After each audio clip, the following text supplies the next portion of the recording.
wabarakatuh. Peace be upon you. Good morning, ladies and gentlemen. From Universitas Kiai Haji Wahab Hasbullah, Indonesia. My name is Rahmat Hidayat. I'll be your host for today's hybrid event. And let's open our event today by reciting Basmalah.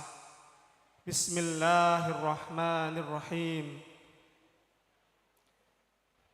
Welcome to the opening ceremony of the second Multidiscipline International Conference 2023 by the theme Impact of Innovative Digital Transformation for Community Society 5.0 through optimization of research, development, and innovation. Now, please welcome to our special guest today, Professor Dr. Insinyur Gatot Ciptadi Des IPU ASEAN Engineering as Director of Universitas Kiai Haji Wahab Hasbullah, Indonesia. Assistant Professor Dr. Inno Anggaputra MPD as the Vice Director of Academic Affairs. Professor Dr. Abdul Khalik MAG as the Vice Director for Financial Affairs. Assistant Professor Dr. Muhammad Kris Yuan H, MPD as the conference chairs and distinguished keynote speaker, Professor Dr. Abdul Razak Halimon from University Putra Malaysia, Associate Professor Dr. Mulyoto Pangestu from Monash University, Australia, Professor Jonathan N. Nakia, PhD from Isabela State University, Philippines, Assistant Professor Dr. Wafiul Ahdi, MPDI from Universitas Kiai Haji Wahab Hasbullah, Indonesia, Assistant Professor Dr. Julfikar, Magister of Science from Universitas Kiai Haji Wahab Hasbullah, Indonesia. The last but not the least, all the participants, the guests, and the audiences. Ladies and gentlemen, before the conference begins, please all rise for the national anthem of the Republic of Indonesia and the March of Subhanul Watan. Please stand up.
Thank you very much, and kindly be seated.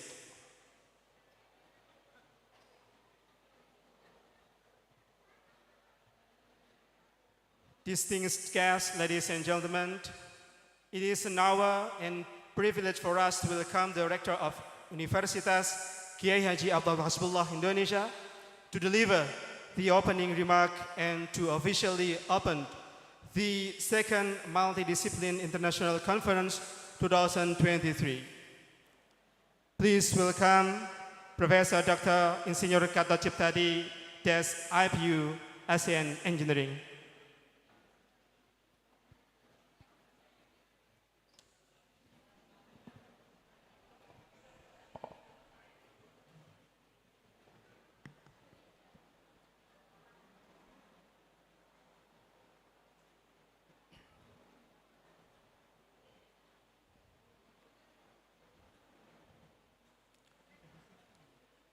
Assalamualaikum warahmatullahi wabarakatuh. Bismillahirrahmanirrahim. Alhamdulillahirrahmanirrahim. Wa bihi nasta'in ala umuri dunya waddin. Assalatu wassalamu ala sayyidina Muhammadi wa ala alihi wa sahbihi ajma'in, amma ba'd.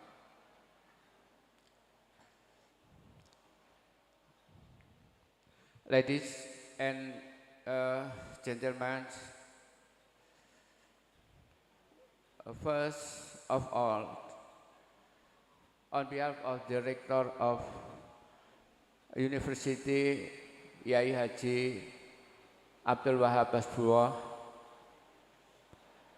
I would say welcome to join to the second multidiscipline international conference organized by Wahab Hasbullah University.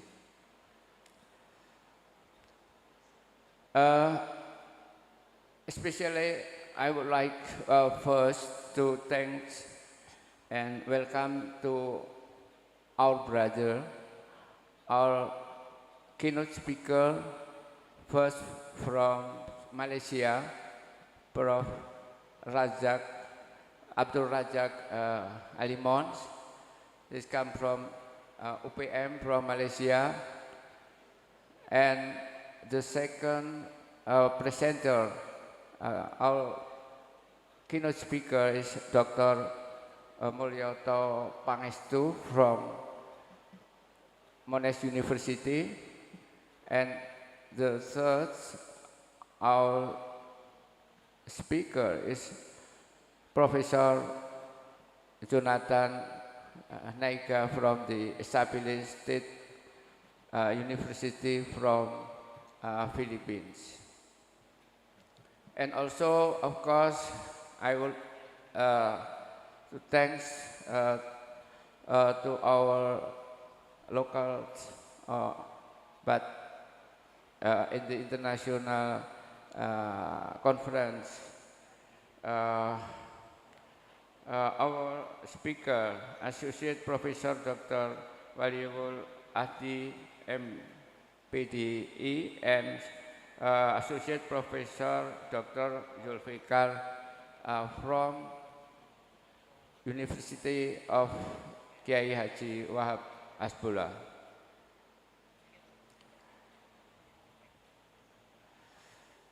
Ladies and gentlemen, our topic of this seminar, we are going to talk, we are going to share, and we are going to discuss about the impact of innovations and digital transformation for community, society for 5.0 through optimization of research, development, and innovations. So far, we know that in general, as a developing country like Indonesia, we still face on the problems of the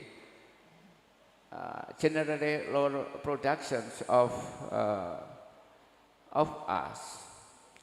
So in the other sides, we have already to implement the AI, artificial intelligence, and then Internet of Things, and also we ready to adopt what's the technology that we can use with the approach of multidisciplines to solve our programs, to solve our problems that we face on still with the lower productivity of us.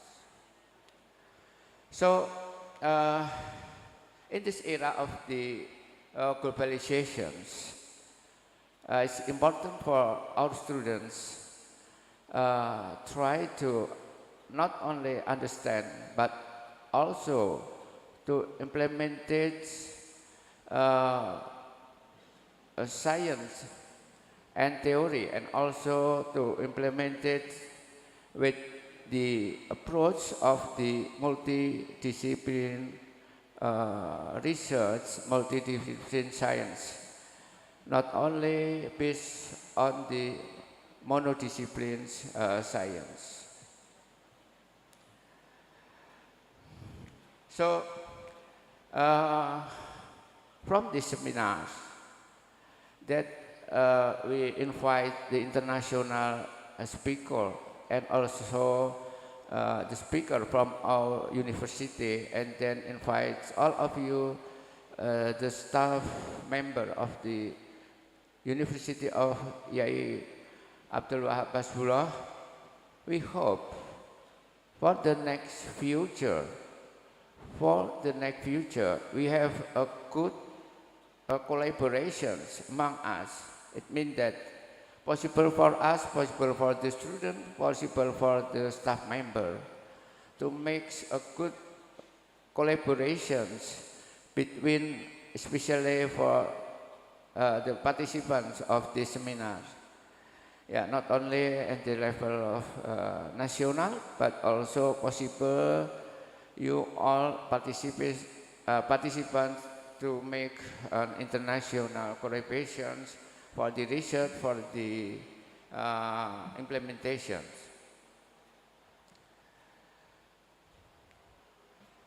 This seminar actually we organize with a very limited times. So as a rector, I very appreciate to the committee that finally today we can come, we can join in the international seminar with that we hope with this seminar we can make more collaborations between us, not only for the education, not only for the collaboration of the research, but also possible we make collaborations for the publication, for scientific activity at all. So finally, again, I will to express my to thanks again to Prof. Abdul Razak Alimon, to Associate Professor Dr. Mulyoto Pangestu, Prof. Jonathan Naiga, Associate Dr. Julkifar, and Dr. Waliful Adi. Thank you very much, and we hope from this seminar we can work together, we can make a good networking and collaborations.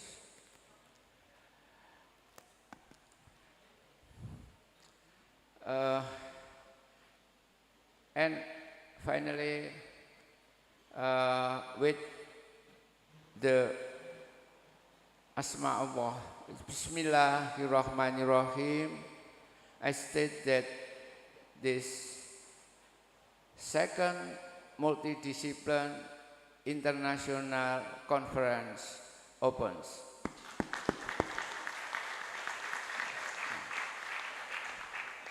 Okay, thank you very much, and join and enjoy this seminar. Thank you very much. Wassalamualaikum warahmatullahi wabarakatuh.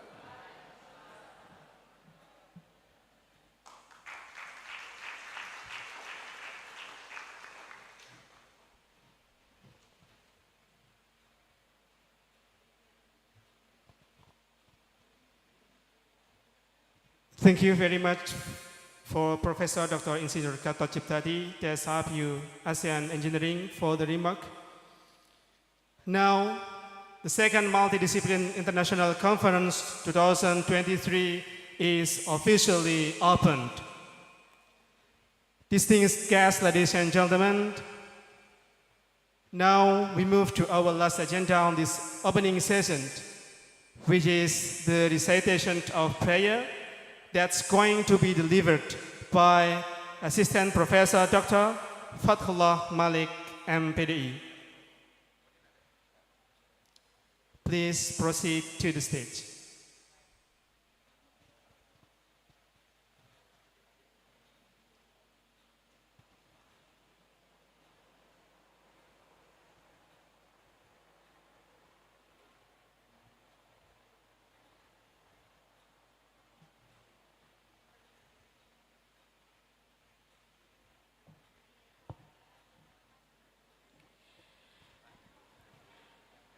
Hadirin, marilah kita sama-sama memanjatkan doa.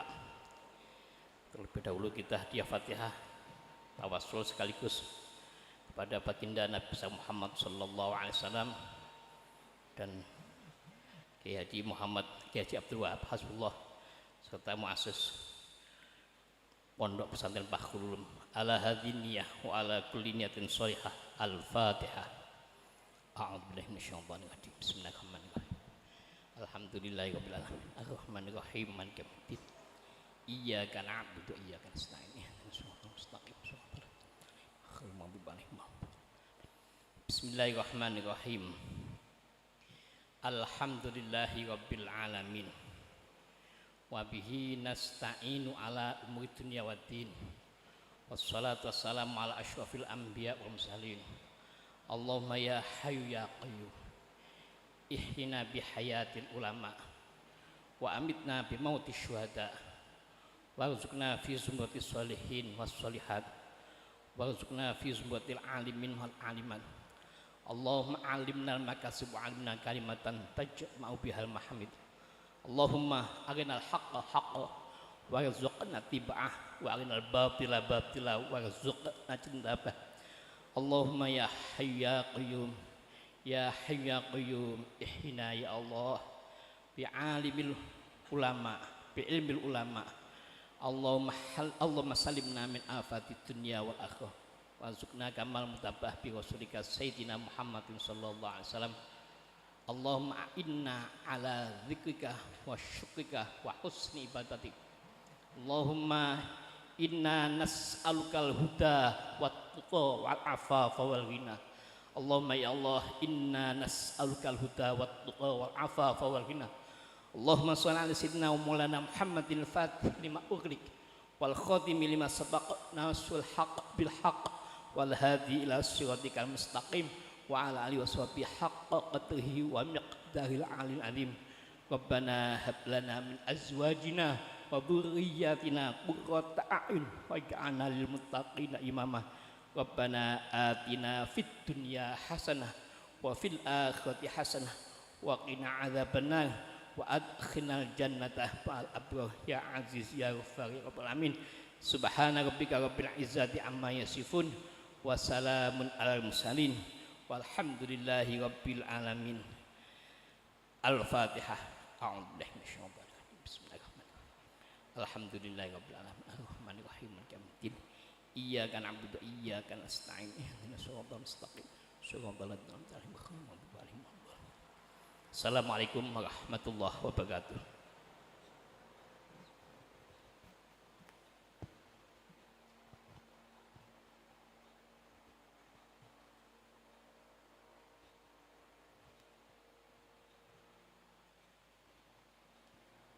Thank you very much for Dr. Fatullah Malik MBDI. Ladies and gentlemen, finally we come to the end of opening ceremony.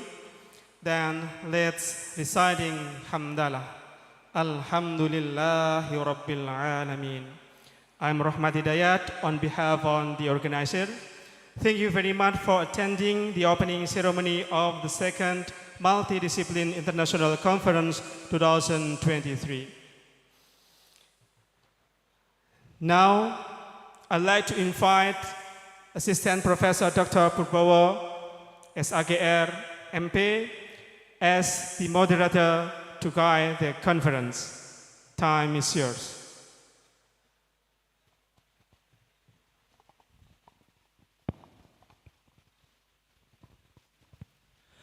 Assalamualaikum warahmatullahi wabarakatuh.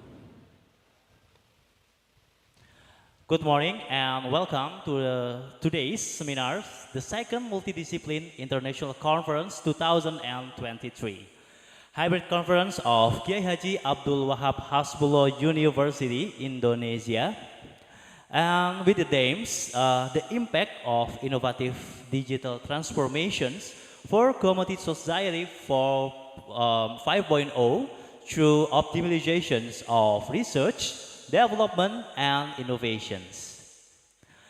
This conference has been set up in the hybrid on-site at the University of Kiai Haji Abdul Wahab Hasbullah, Jombang, Indonesia, and also in online Zoom. My name is Bowo, and I will be your moderator for this conference today. But I'm not alone. I accompanied with Salma. Hi, Salma. Okay. To give you an overview for the some materials we will be discussing, we'll be covering points or agenda. We'll have some time for the questions and comments at the end of the session. Okay, so as a participant, you are encouraged to ask a question, share your thoughts, and present any relevant examples. So, if you are on-site participant, you can raise your hand in the end of the session. And if you are online participant, you can type your question in the chat box, so it will be discussed in the end of the session. This is meant to be an interactive discussion, so don't hesitate to contribute with your insight. Without further ado, let's get started. I will introduce the speakers from across the country, across the world. So the first, I will introduce Asok Prof. Dr. Mulyoto Pangestu from Monash University, Australia. Hello, Prof. Mulyoto, are you with me?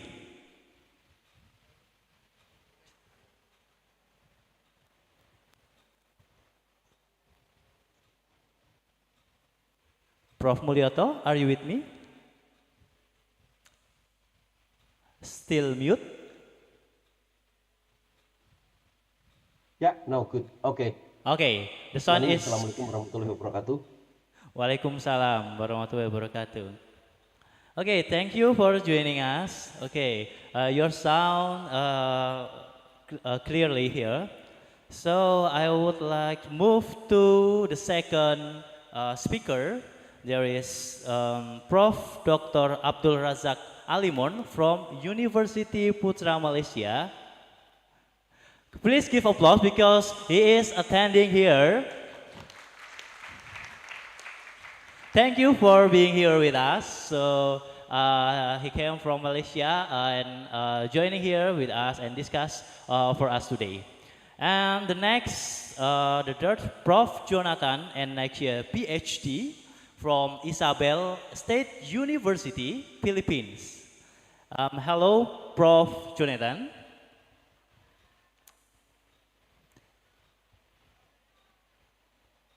Prof. Jonathan, are you with me? Hello, good morning.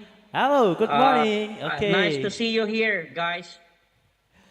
Okay, greeting from University KHA Abdul Wahab Hasbullah, sir. Yeah, thank you very much for the invitation, and I love to see you all. Nice to meet you too. Okay, the next,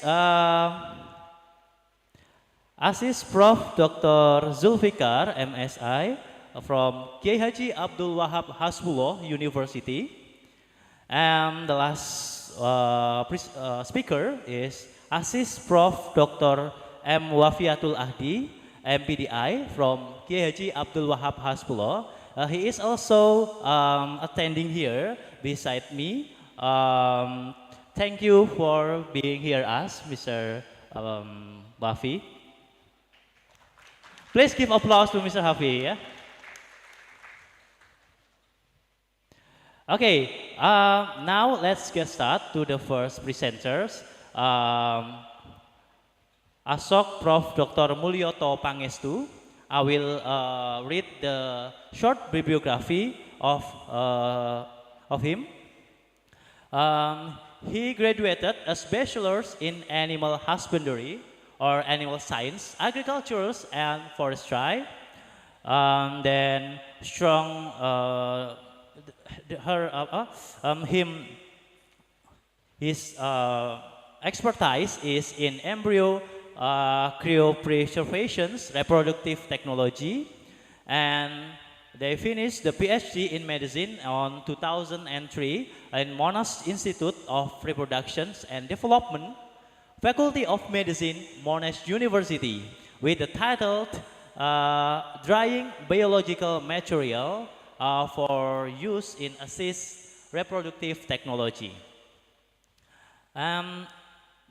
Until now, he is a lecturer, laboratory manager, and practical course coordinator at education program in the reproduction and development in Master in Clinical Embryology.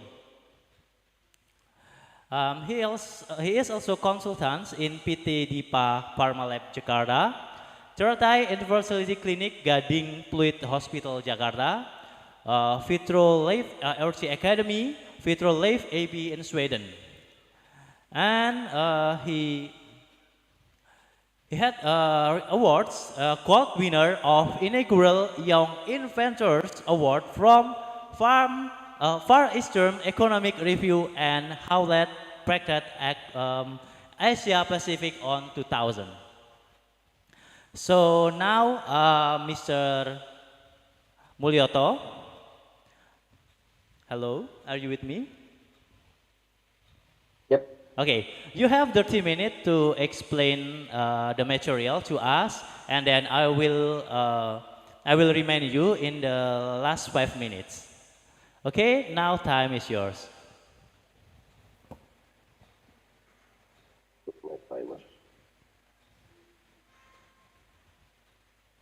Assalamualaikum warahmatullahi wabarakatuh.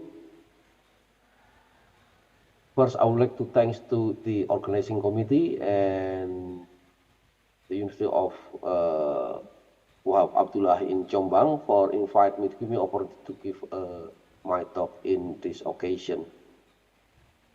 Okay, I would like to share my screen.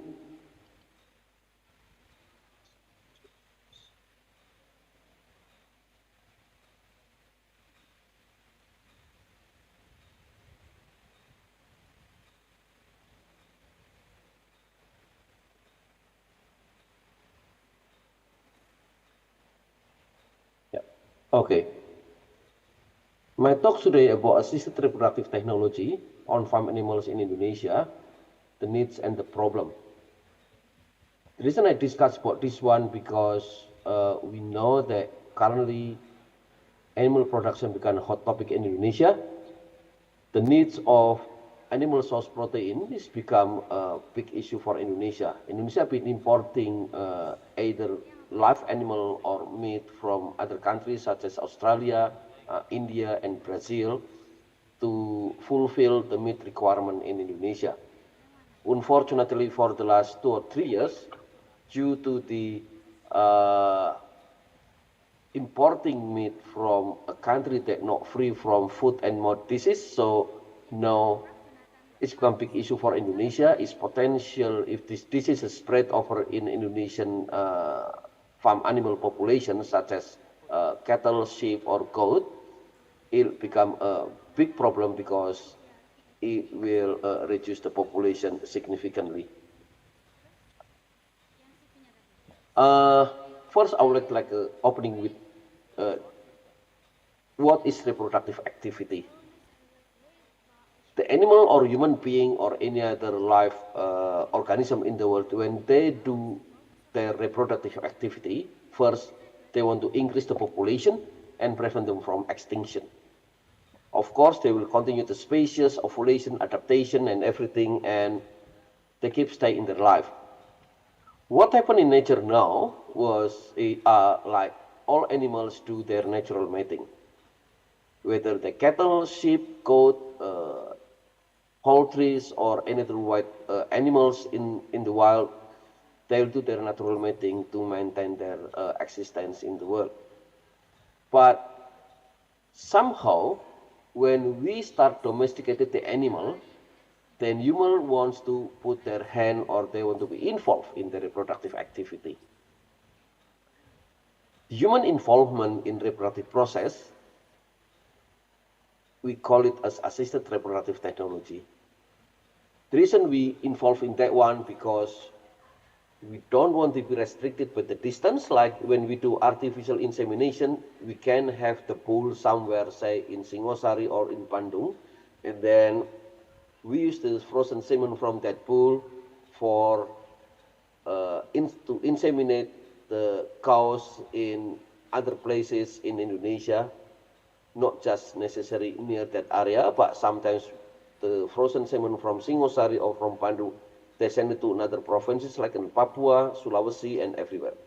So we eliminate the distance, the time, maybe we don't need to meet the bull and the cow at the same time. The bull may be somewhere producing the semen, say in January, and then we start using the frozen semen, say in March, April, or another years after. The animal can be older, but the semen stay in their own age when we keep it frozen. Sometimes the bull already dead, but because the bull has a very good quality sperm or good genetic quality, so we prefer to keep the semen as long as we can and we use it to inseminate the female. Other than that, high quality bulls can bring the genetic quality to their offspring, to their semen. Because traditionally, when we're talking about artificial insemination in cattle, then the all genetic traits will carry over to the offspring through the semen. Even though the genetic traits is specific for female, like milk production or prolificacy, then the sperm will carry the genes and it will pass on to the offspring through artificial insemination. Another extreme example is we can use assisted reproductive technology to create animal models. Now we know that most of medication, drugs, and everything will test it on an animal. Some people doesn't like animal testing, but we still need them to test whether this drug or medication is working on human or not. My experience in past that I was working in the company, we call it a Maxine. Maxine is a company try to create identical twin macaque or long-tailed monkey, and this long-tailed monkey will be used as a model for drug testing. Because if we can get like 4 monkeys, it's more than enough because they're gonna be uniform, genetically uniform, so we don't need to have hundreds of animals to test the drug. In the extreme situation also, some people know we do on the pets, like most Indonesians like to have like exotic cat, exotic dog, so they use their assisted reproductive technology to breed their cat or their dog or any other pet animal and also endangered animal. If you ever heard like the project, the Colossal Project in America, and then Tasmanian Tiger Project in Australia, those two projects are supported by Colossal. There's a company, we call it Colossal in America. The American project, they try to creates the mammoth, which has been extinct for million years. And the Australian team will try to recreate the Tasmanian tiger, which is just extinct in the last century or within 60, 70 years ago. But they still have their tissue, like the mammoth. They have a frozen mammoth tissue collected from Siberia, and then they got the Tasmanian tiger tissue kept in the fixative, but they believe if they can recreate the DNA, they may end up with having another mammoth or Tasmanian tiger. For Indonesia, this topic will be very interesting because as we know that many endangered animal in Indonesia is close to extinction, like Javanese tiger is already extinct, Balinese tiger already extinct. If we can get their DNA and transplant them in an animal model, then we might able to recreate those extinct animals and bring back into life. So if you look at the IRT in animal, I would like to give a highlight. It was started by Spallanzani in the 17th century, despite there is a story about Arabian princess steal the semen from the enemy's horse and then put that in the tampon and put into their female horse, so they won the race.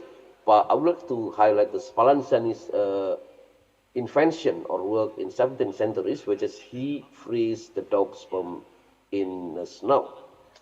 And then the next revolutions come out when Kris Paul found glycerol as a cryoprotectant to freeze bull semen. And another breakthrough come out when Dolly's born in 1996. So those three milestones is quite important for people who start working in animal reproductive technology, because those three milestones is quite critical. One is getting frozen semen. The other one is they start to what we call it now cloning. While in Indonesia, assisted reproductive technology was introduced by Professor B. Said in Bogor around 1950s. So he brought in the frozen semen from Holland, bring it to Indonesia, and then they introduced artificial insemination for Indonesian farmers. Since then, there are many artificial semen production center built in Indonesia, like one in Lembang, one in Singosari, but also there are some regional or local AI centers, such as one in Sumatra, and almost every district they got one.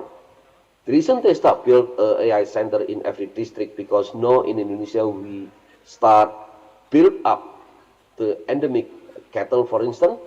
We know other than Bali cattle, Madura cattle, or Sumba Ongol and everything. Now we start introduce like Pasundan cattle, Aceh cattle, Brebes cattle, and another cattle. Around 1980, 1990, the government started setting up the Balai Embryo Transfer in Ciplang, and this became the starting point for Indonesian government to support what we call it now as in vitro embryo production. And just lately, the government imported Belgian blue embryos. The plan is to implant this embryo into local cattle. So we hope that once the calf born, they will fully adapt it to Indonesian environment. So if you look at what is ERT in cattle, it's starting from the hormonal manipulation for estrogen synchronization, which is quite common. And then followed by artificial insemination, sperm sex selections. I think our colleagues in Malang, Professor Trinil's been doing that one for years. Superovulation and in vivo embryo production, which is done in Ciplang, and IVF using oocyte collected from abattoir ovaries. It's been done by many researchers in Indonesia. And last but not least is genetic manipulation to improve genetic quality of offspring. By the innovations using CRISPR-9, we can manipulate the gene, but this still in Indonesia, still in research level. However, the hormonal manipulation, AI, sperm sex selection, superovulation, and IVF, and superovulation is now become like a common practice. And IVF using abattoir source oocyte or ovarium now haven't really been developed very well because the limitation of number female cattle or cows slaughtered in Indonesian abattoir. So this is a bit slow for this part. So what we expect from ART in farm animals? First, we would like to increase the population. Why we need to increase the population? Because the demand of meat in Indonesia is very high. We need to feed now about 270 million people in Indonesia with meat. How many percent of them can afford to buy meat? Or the level of meat consumption or protein source animal consumption in a year or in a day for each individual.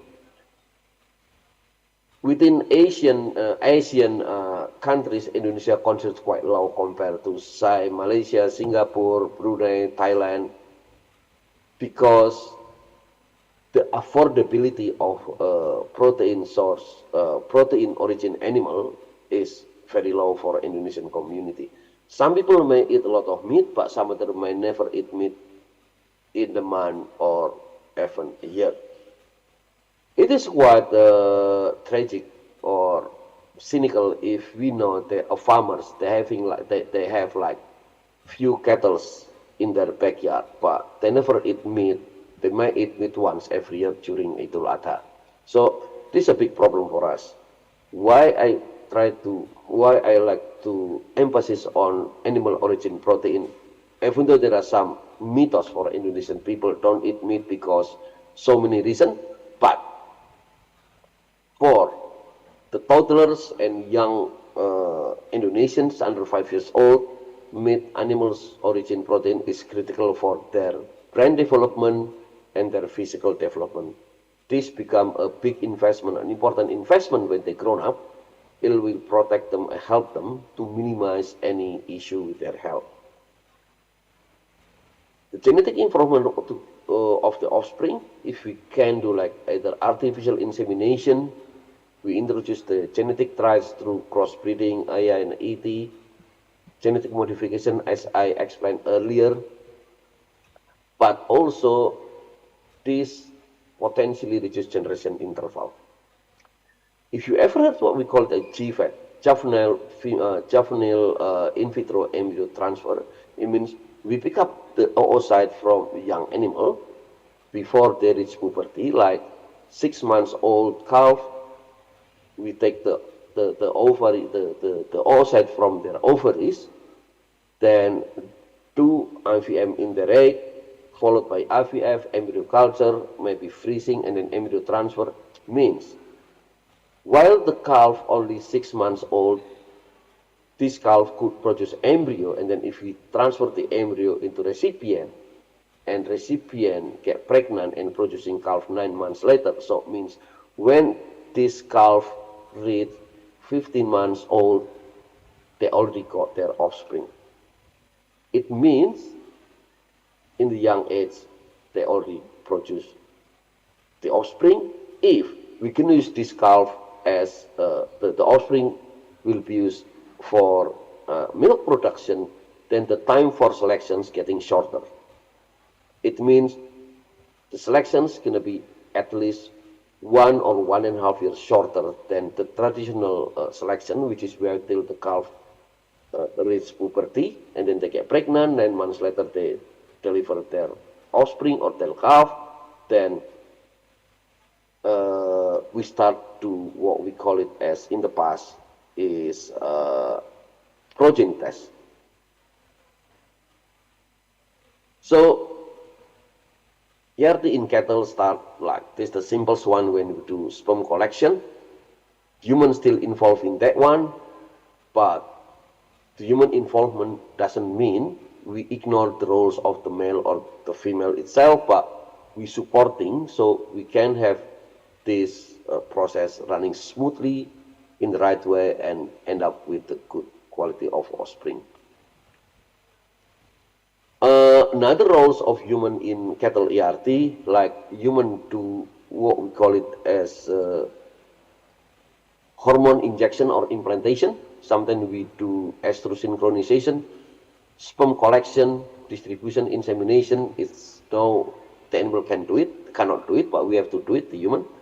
Embryo collection, storage freezing, oocyte collection and everything, followed by embryo transfer. But we should remember that all process will only proceed or produce any good calf if we do accurate estrus detection.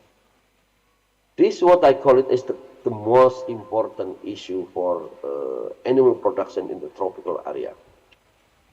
What we do at the moment with this, if we heard that, the success of AI is very low, only 40%, 60%, and we blame the sperm quality, instead maybe the estrus detection is not accurate. Why? Because we know that there's a problem with estrus in tropical area, as we call it as silent heat. So estrus is expression showed by the cows or other female animal, could be sheep or goat, when she is ready to accept the bull or the male for mating. Means if the female, the cows or the does or the ewes accept the male for mating, means the animal ready to get pregnant. That's the message that we need to remember or know, that pregnancy is the critical point on animal production. So, as we know that in Indonesia, estrus always known by 3A, abang, abuh, anget, the vulva showing the red color, and then they're swollen and producing a liquid or mucus, then that's the indicator for estrus in an animal. But often we don't see this one because the animal experience silent heat. When the animal experience silent heat, who can do the estrus detection? As I mentioned earlier, silent heat is the biggest issue for estrus detection in the tropical area, because with silent heat we cannot properly detect when the animal come into heat or into estrus. So whatever assisted reproductive technology we apply on that animal, if the estrus is not detected properly, then the pregnancy won't be achieved. So some farmers in, say, northern western Nusa Tenggara, they use natural mating more than other assisted reproductive technology. The reason was simple, because they kept their animal on the field, so they mix between male and female, so that's why the male can easily detect which female is going into estrus, regardless whether the estrus sign is strong or even not seen at all, because the male can easily detect it through the pheromone that produced by the female. So if you want to follow that one, in some farmers, they're gonna use bull teaser to detect the estrus. So what is the problem with the estrus detection? Silent heat is estrus without any sign, which is it's happened in dairy cow with high milk production, or cows under malnutrition condition.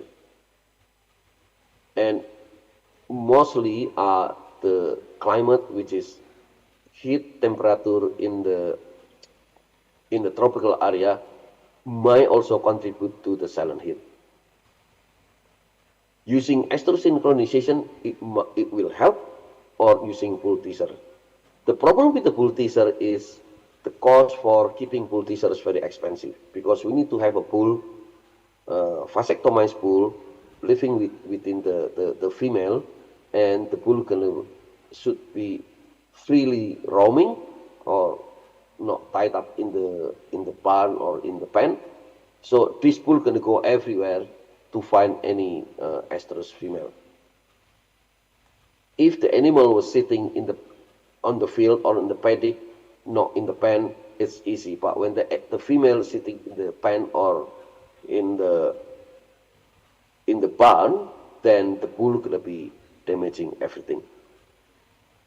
The second issue is corpus luteum persistent, which is this corpus luteum remain exists on the ovary, even though the animal already giving birth, or after ovulation, there is no mating, nothing, so the corpus luteum fail to disappear.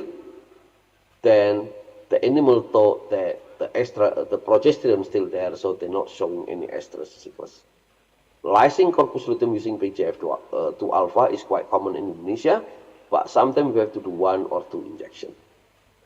On the other hand, is nymphomania, which is if the follicle stay on the ovary and never lies, then the animal keeps showing the estrus sign. So if the animal showing estrus sign and the signs come up more than the day that is supposed to be showing the estrus, then something not right. Say normal estrus come up within 24 hours, but this one stay for up to a week, then something not right with the animal itself. So as I mentioned earlier, inaccurate estrus detection resulting in no pregnancy, no production, and less population. No pregnancy, yes, definitely yes, but no production, we can't see it in a dairy cattle. With this dairy cattle will produce their milk after they giving birth to their calf. Means they need to be pregnant, giving birth, then we start milk the cow. So when ideally we determine, I'm not talking about detecting, but determine. I mean, you need to have a milestone. First, after giving birth, then you have to keep observing the animal whether they come up in heat within 30, 60, or 90 days. This is quite extensive work, but most of the time, if we can use this one as an indicator, it's going to be good for dairy cattle. Estrus synchronization is quite expensive because we need to buy the hormones and we need someone to give injection. Using colony or bull teaser is, I will say this is cheap, but we cannot do it if the female is sitting in the pen. And who will own the bull teaser? Many dairy cattle farmers in Australia, they tend to use bull teaser to detect any female come into heat, but of course, the number of cows in their farm mostly around 3,000. The small farm on about 500. In Indonesia, it's very hard. Like the dairy cattle farmer in Malang area, they might own around 20, mostly, except there are big farmers. So, what is our action? One, if you're gonna apply assisted reproductive technology in cattle, it is important to improve the genetic of their offspring, increase population, and we need to prevent inbreeding. There's another issue in Indonesia, which is if there is a good cattle or good bull or good semen, then they tend to use the same semen from the same bull for AI in the colony. The risk of inbreeding now been considered in Indonesia, but if the farmers are happy with that bull, then it might keep going. The research in ERT, there are many research in ERT, like as I mentioned earlier, in vitro embryo production. In some countries, they become a commercial activity, but some countries, they still in research. I work in a company that doing in vitro embryo production in Melbourne, in Australia, in Victoria, but I know we easily get many ovaries in a diet. I can have like 200 ovaries in a diet without any issue. There are controversy in some technique everywhere that cloning is yes or no. Some countries say yes, some countries no, and then some people not happy with genetic modification. Conservation, which is Indonesia also big resources for animal that in dangerous condition or in close to extinction or even extinct.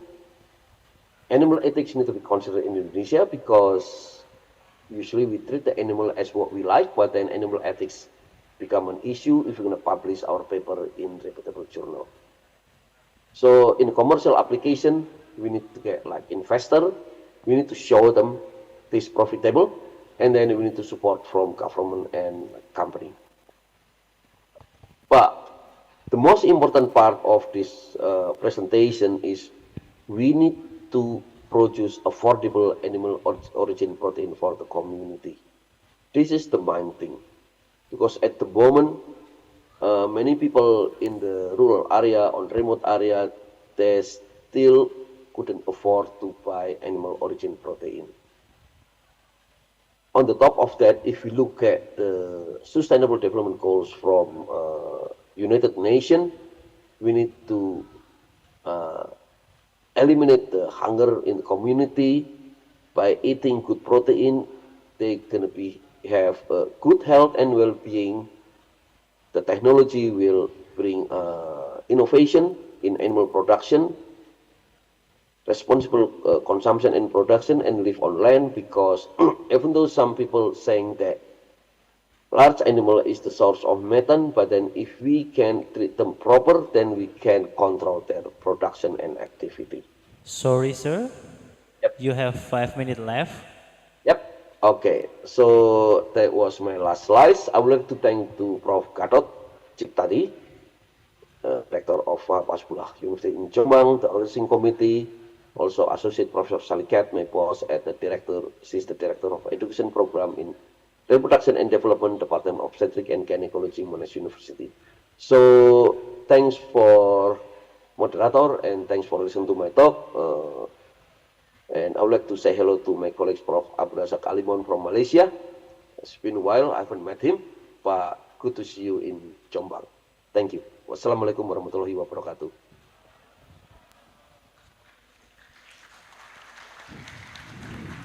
Okay, give applause for Asok Prof. Dr. Mulyoto Pangestu. Thank you very much, Prof.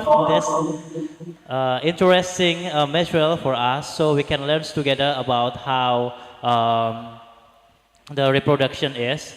So, yeah, I catch some points of you. You deliver some materials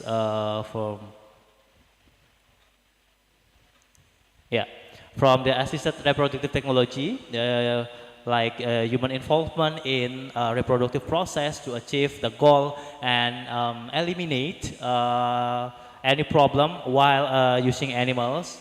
And then the problem is in the estrus detections, and the step is you can silent hit in estrus without any signs, corpus luteum persistens, pneumonia, and any accurate estrus detection will result.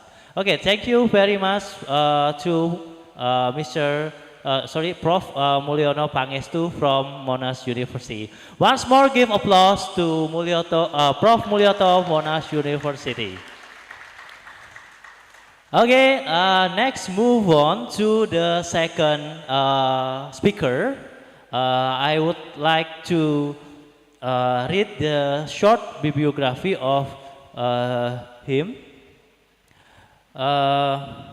Yeah, Prof. Dr. Insinyur Abdul Razak Alimun PhD, IPU ASEAN ENG, who came from University Putra Malaysia, and he is adjunct professor at Universitas Gadjah Mada since 2016. Before that, he is a professor of animal nutrition at the University Putra Malaysia, and he served the university since 1980. His undergraduate studies and Master of Science in Agriculture was conducted at the University of New England at the Armidale, Australia. He completed his PhD at the University of Reading, United Kingdom in 1989.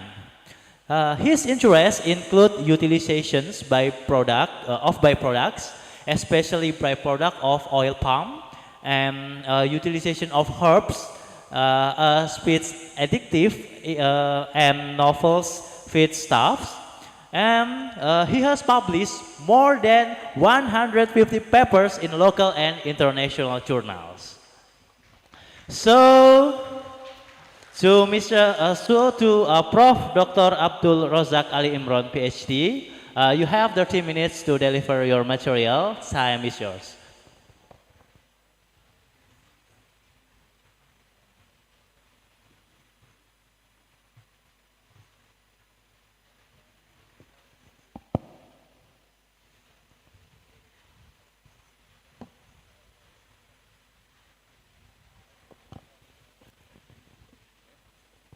Hello. Okay. Thank you very much for the introduction, Mr. Moderator. And yang terhormat Bapak Rektor, Bapak Gatot tadi, ibu-ibu, bapak-bapak dosen, dan anak-anak mahasiswa sekalian, Assalamualaikum warahmatullahi wabarakatuh. And a very good morning to you all. I'm very happy to be here again. This is my first time here. I'm very happy to talk to you all about something which is of quite interest for our in the future. So, as mentioned before, I have been to Indonesia quite frequent. I'm attached to the Universitas Gadjah Mada as an adjunct professor, so I come here to Jogja quite often, about 3 or 4 times a year. And on top of that, I visit University Brawijaya again, quite a few times already. Okay, thank you. This is my presentation. I want to talk about something that is going to be very important in the near future. Yeah? Okay, so how do you remove this one? So.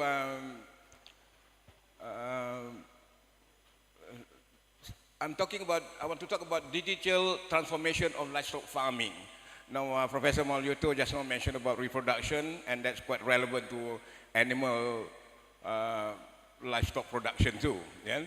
So here, what I'm saying is that the livestock production will change in the future. It will change in the future. Now, the drivers, or why it will change in the future. Now, as you know, we are actually experiencing quite some change in the weather. Right? We are changing, there's some change in the weather. How do you remove this one? Remove this one. I think we can feel it now, because the weather that we are facing now is ever changing. The months that we used to be drought is nowadays more like wet weather. The days when we are supposed to be dry, it is wet. The days we are supposed to be wet, we are dry. So things are going to change. Okay, I'm just trying to get used to this now. Huh? Okay, okay. That's okay, you can see that. Okay, okay. So, now why there is a change in the weather? Now, of course, it is human doing too. It is us that are making it, you know. So, in the last 50 years or so, there has been an increase in about 2 degrees centigrade in temperature. And I think we all will realize it because places like Malang, for example, which is supposed to be quite cool, now it is not as cool as before. In fact, I feel it quite warm in the last visit I had. It's quite warm. Only recently that it rained and it is quite cool. Now, the change in this temperature is due to global warming, due to the greenhouse effect. Okay. Oh dear, where is it just now?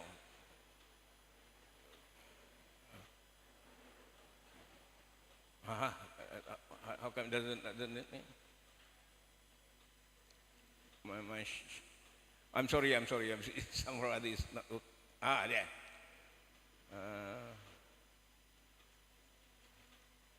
How do I move it? Oh, sorry.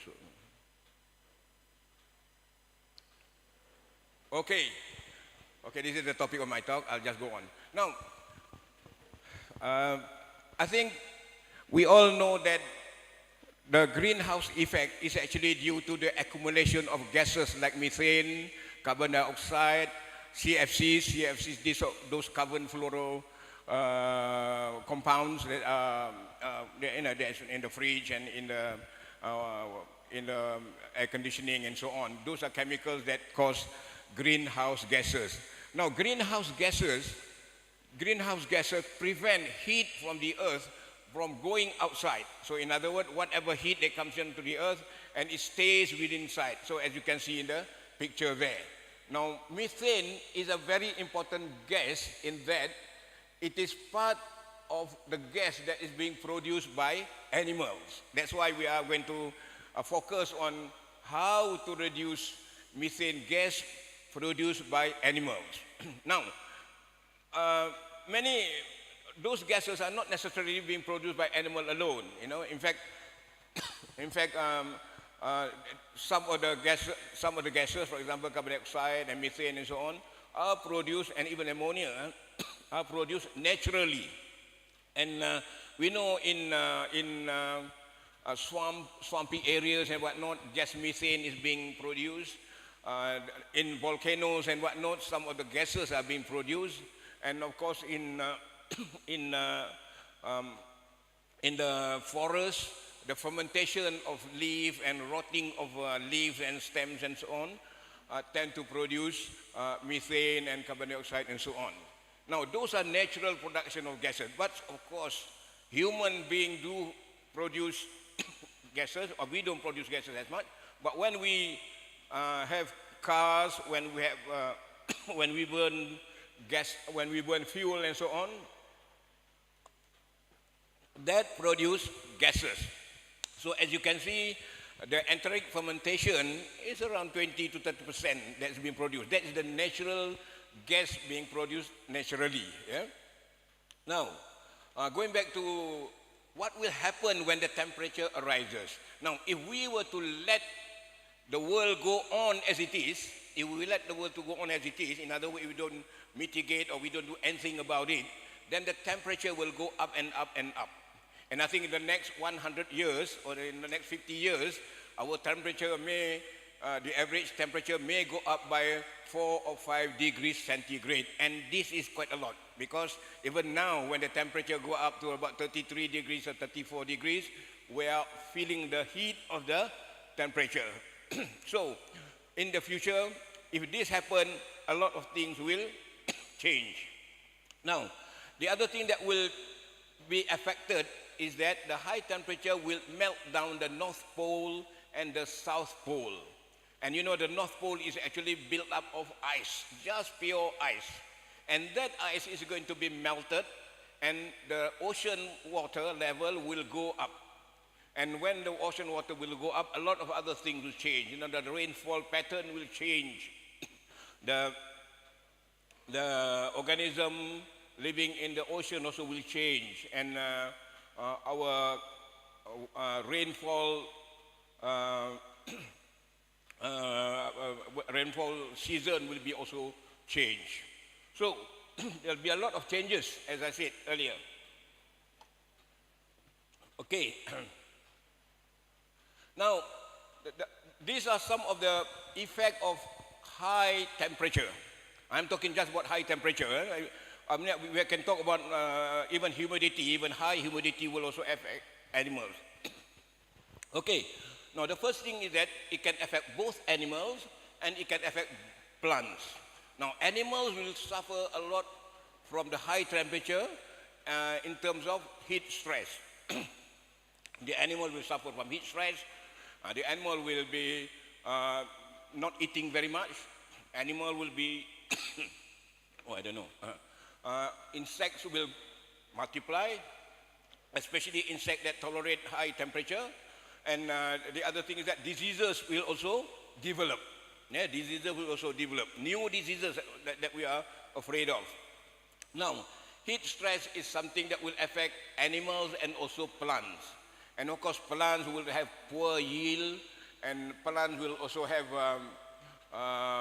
will be affected by the growth, and the yield of leaf and stem will be affected because of the heat, the increasing heat in the atmosphere. Now, what about gases? Yes, gases are not, of course, there's an increase in percentage of carbon dioxide and so on because of the burning of fuel and so on. But at the same time, there will be, these gases will not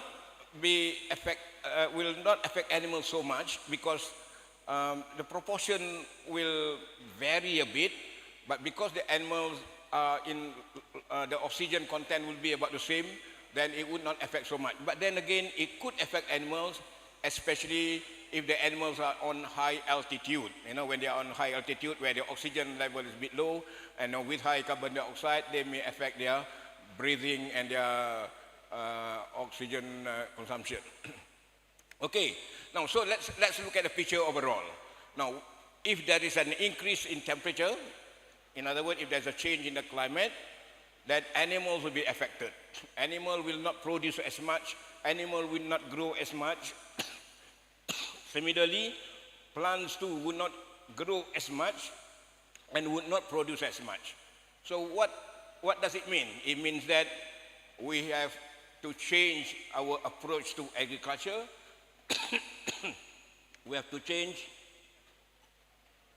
our approach to animal production system. Now, when we need, see, we have done a lot of work in the last 100 years or so. We have done a lot of work to come up with a good feed for the animal, to come up with a good feed, to come up with good plants and good pasture for animals. But then those are the days when our temperature are okay. But when there is an increase in temperature, the possibility that the plants that we grow now would not produce is quite high.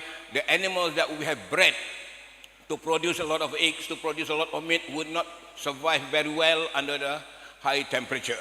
And of course, the world have agreed, you know, the world has agreed that first of all, each country must try to reduce the production, or rather the use of fossil fuel, for example, the use of oil, the use of coal, the use of gases, natural gases and so on, to reduce the production of methane and to reduce the production of carbon dioxide.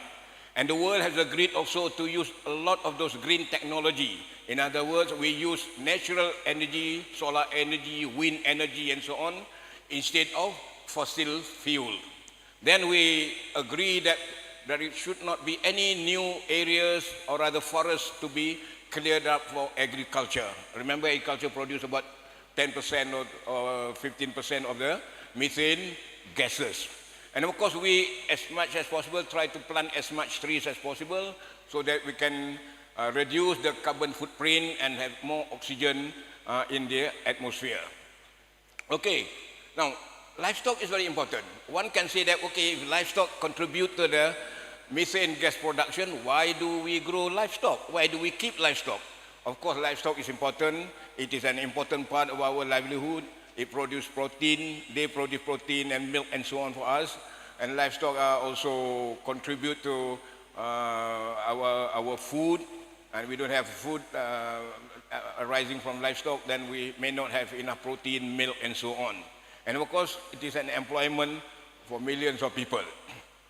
And of course, livestock will remain for a long time, especially in the developing world, in the African areas, in the Southeast Asian areas and so on. Yeah?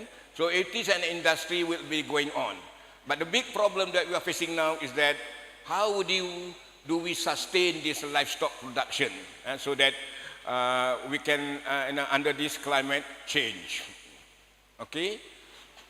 Now, of course, there are challenges too in the livestock production. It is estimated, or rather predicted, that by the year 2050, the world population will go up to 10 billion people. And in other words, we need an extra 58% more food or more animal product, for example, to feed the world. So what happened then?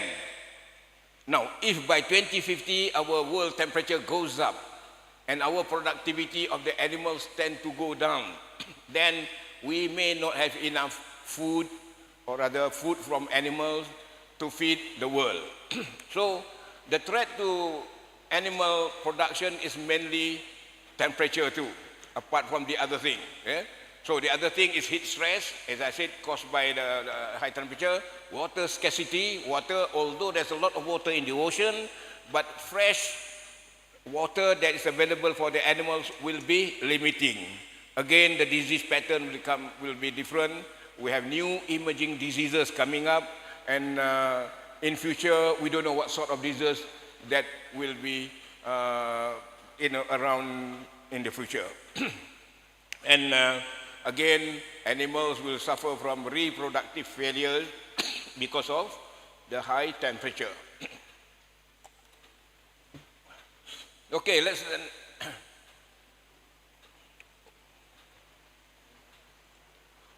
let's look at how the methane is being produced by the animals. And I think many of you know that when the animal, or rather when the cow or the goat eat grass, and grass gets into the stomach, the rumen, and in the rumen there are millions and millions of bacteria and protozoa and about 5% fungi that digest the cellulose and the fibrous material in the rumen. And in the rumen, the product of digestion, among the product of digestion are actually gases like carbon dioxide and methane.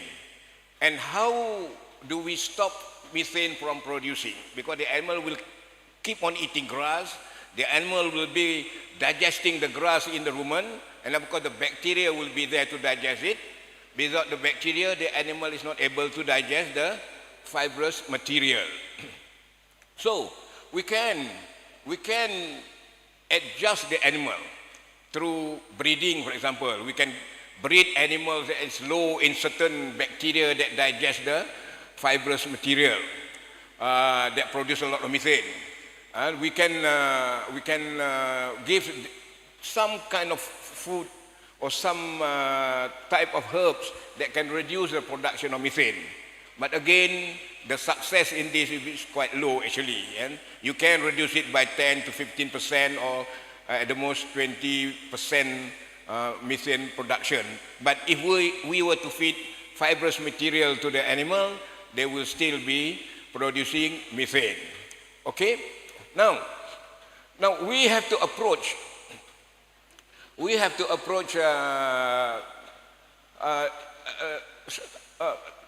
in terms of reduction of the methane gas. The approach is to be a wholesome approach. That means it's a holistic approach where we have to not only just look at the animal, we have also to look at the environment.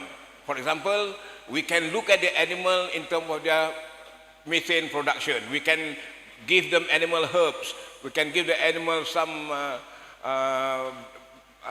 ration that is low in fiber and high in concentrate and so on. But then again, that is not necessarily going to reduce the methane production that much.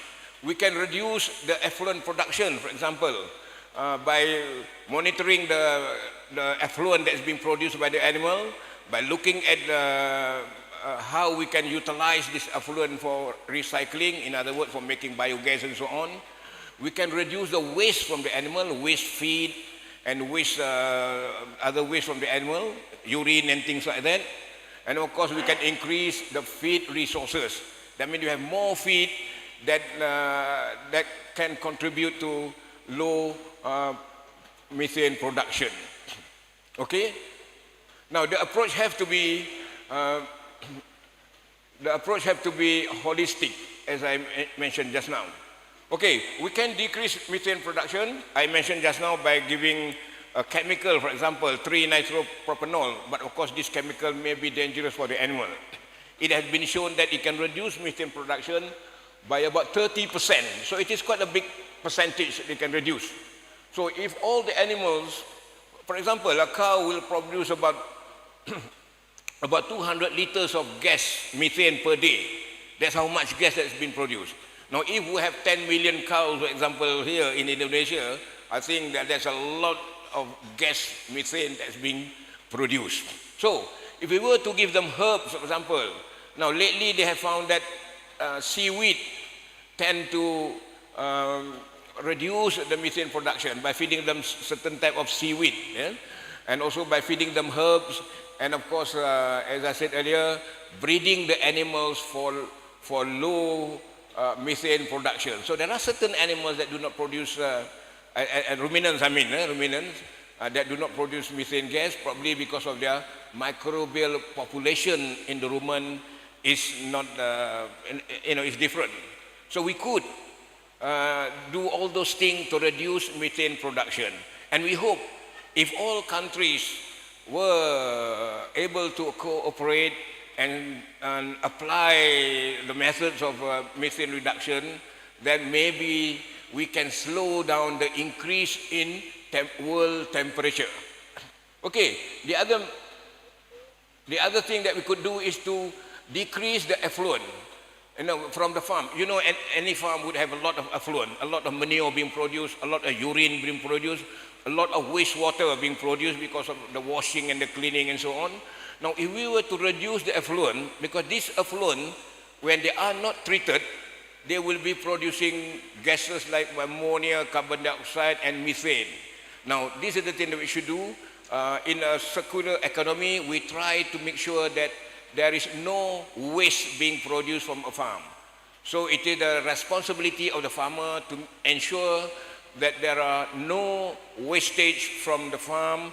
If there's any waste that's been produced, the waste is being recycled or reprocessed to produce things like fertilizer, to produce things like biogas, and things like and other things that we can produce from those waste. So this is to encourage the reduction in the methane production. Okay, then the other thing is to apply precision feeding. Now when we talk about precision feeding means, each animal would have a requirement for protein, a requirement for energy, a requirement for minerals and vitamins. Now, when it comes to precision feeding, we formulate our ration so that the feed that we give to the animal will meet exactly the requirement of the animal. So the animal, if the animal requires, let's say, 1 kilogram of protein per day, we give them exactly 1 kilogram per day so that they get enough protein. So there is no wastage of protein, no emission of urea. Urea is actually a byproduct of protein degradation, and therefore urea will produce ammonia and so on. Okay? So this is precision feeding. And then the next thing we can do is to make sure that a lot of other things that we have around us can be used as feed. Now, the modern things now, the current interest now is the use of insects. Now, a lot of these insects that are around are actually edible and actually can be a protein source for animals. Now, the latest is the black soldier fly or the maggot meal. So, at the moment, even in Indonesia, there's a lot of farms now producing maggot meal, and this maggot meal are actually black soldier fly, and this black soldier fly live on waste product. They live on human food, waste food. They live on poultry manure. They live on a byproduct of oil palm industry, and so on. So this black soldier fly will be the future protein source for the animal. So we have to change. At the moment, it is always either soya bean meal as the main protein source, or some peanut meal, or some cotton seed meal. But now, in future, the growing of those things may be limited. There will be a competition for energy with human being too. We also require energy. When we grow corn, maybe the corn will be used for human consumption and not for animals anymore. So in the future, we have to look for different feed sources. Sorry, sir. Great. I would like to remain the time 5 minutes left. Yes, a few more minutes. Yeah. Okay, so now what I'm going to say here is this. Now, when we do all that, there must be a monitoring system. Now, to monitor the system is that this is where we require digital transformation. Now, the new technology now is such that we can monitor every single part of the phase of the livestock industry. We can monitor the animal movement. We can monitor the feed that the animal consume. We can monitor the temperature of the environment or the house the animal they are living in. So all this monitoring is a new technology where it helps the farmer. It helps the farmer to monitor and to make decision on feeding the animal, in maintaining the animal, in terms of disease spread and so on. So digital technology is going to be a very important element in animal production in the future. So you can see a diagram here where every part of the animal life cycle that you can monitor, so that it will help the animal, the farmer, in terms of efficiency, in terms of reducing diseases, in terms of improving feeding strategies. Okay, let's go through some of the transformation. At the moment, we can detect the animal when they are sick.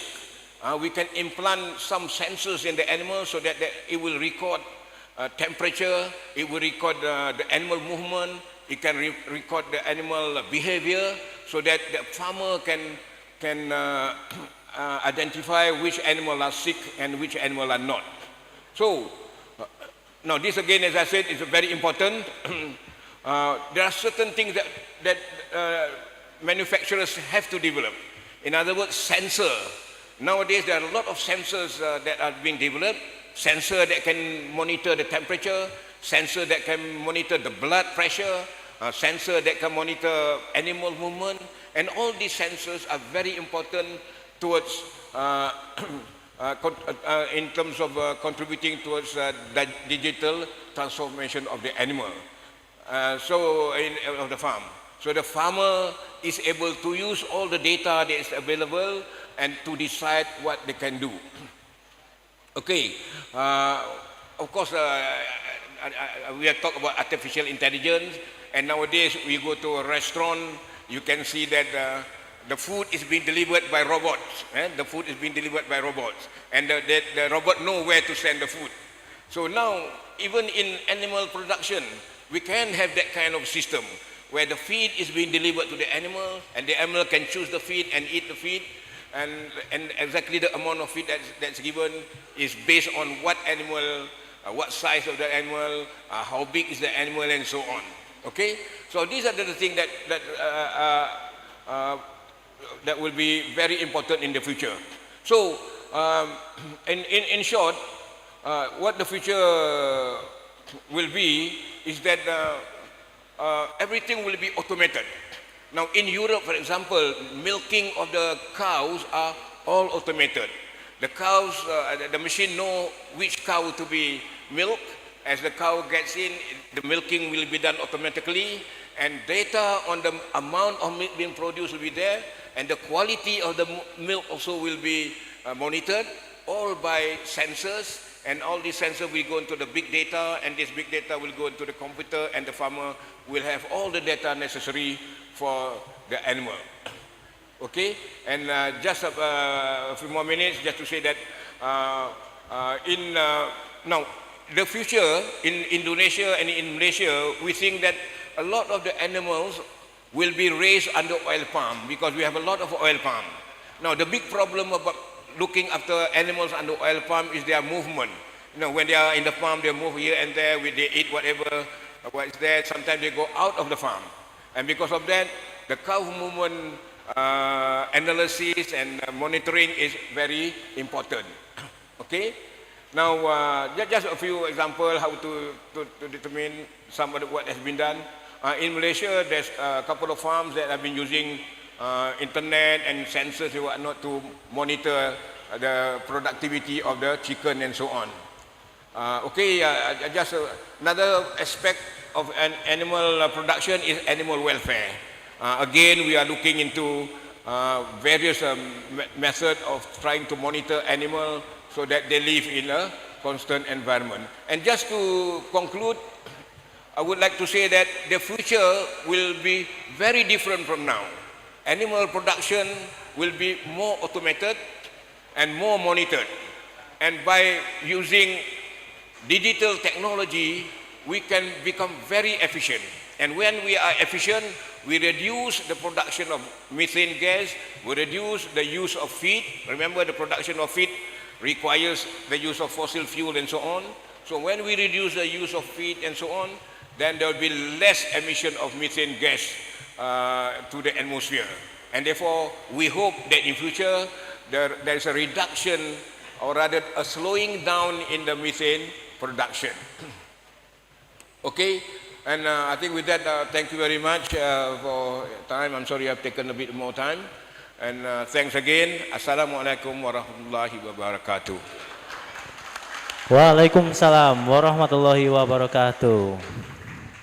That's wondrous topic about climate change, right? So before I review, I summarize the material or the presentation of Professor Abdul Razak Alimon. I would like to ask you, all of audience, both in the virtuals or in the venue in this university, how do you feel recently? Do you feel hottest than before, right? You don't want to go outside from the home because the weather is very extremely hot. So yeah, you only stay in your home or in your office, right? Right, like that? Okay, because today we feel like it's very hot, so not only the impact from the plants or animal, but we are human feel it is very, very hot, so we don't want to go outside in the midday because yeah, we have maybe it needs to the technology to decrease the factors that impact the affected increasing the methane that affected the global warming, like that. Okay. From Mr. Abdul Razak Alimon University, I have summarized the materials because with climate change looming, farmers needs to adopt new technologies, yeah, especially green technologies, robotic, and then remote controls, internets of things, and artificial intelligence to increase efficiency in productions, reduce influence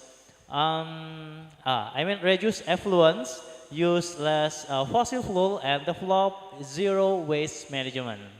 Digitalization of activities in routine management of farm will increase efficiency, reduce emission of greenhouse gases, and increase productivity in long run. Okay, thank you very much from Prof. Dr. Engineer Abdul Razak Alimon, PhD, IPU Asian Engineering from University Putra Malaysia, and we meet again in the Q&A sessions in the last sessions. Thank you very much. Give applause again from Prof. Abdul Razak.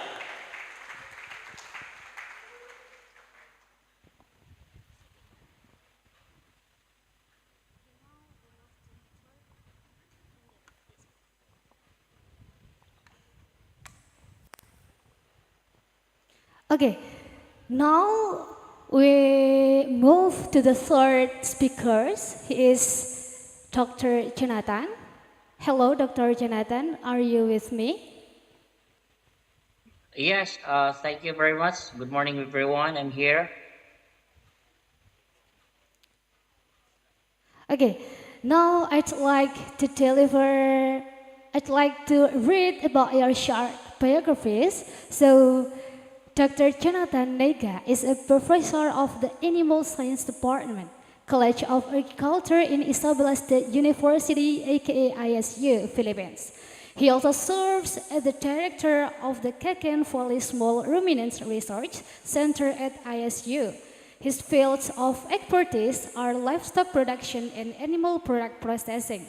Dr. Nega also serves as project leader to various R&D initiatives on the slaughter cod and the dairy cod production in the Philippines, including a project to enhance breeding techniques using artificial insemination and other non-invasive head induction technique for the cod. His research also includes transforming marketing scheme of cod in the Philippines through development of corn saffron production and frozen saffron prime cuts. His research team initiated the development of Philippine national standard of the cod slaughtering and saffron cutting. Dr. Nega has published articles related to cod production and post-production technologies. So, for Dr. Jonathan Nega, you have 30 minutes to deliver your materials. Start from now, the time is yours.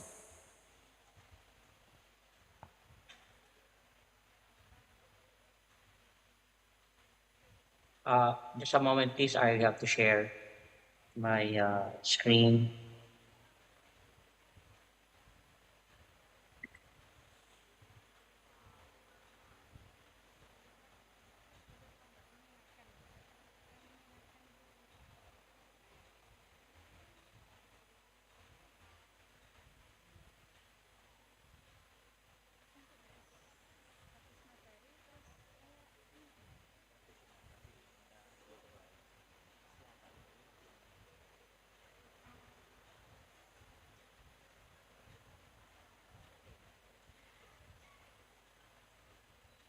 Okay, good morning, everyone.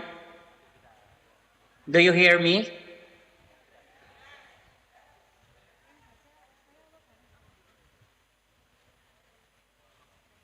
Hello, can you hear me, please?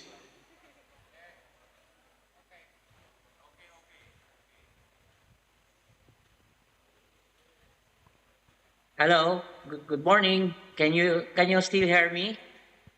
Yes, yes, that's clearly here. Okay, so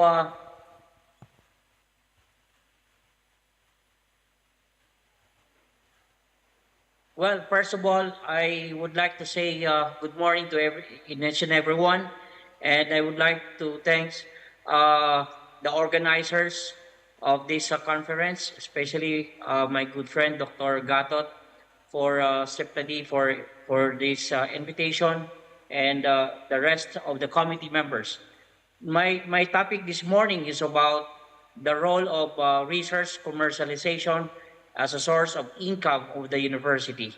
So I think there are a lot of participants coming from the different institutions and universities as well that are attending this time. So my topic is this is for you.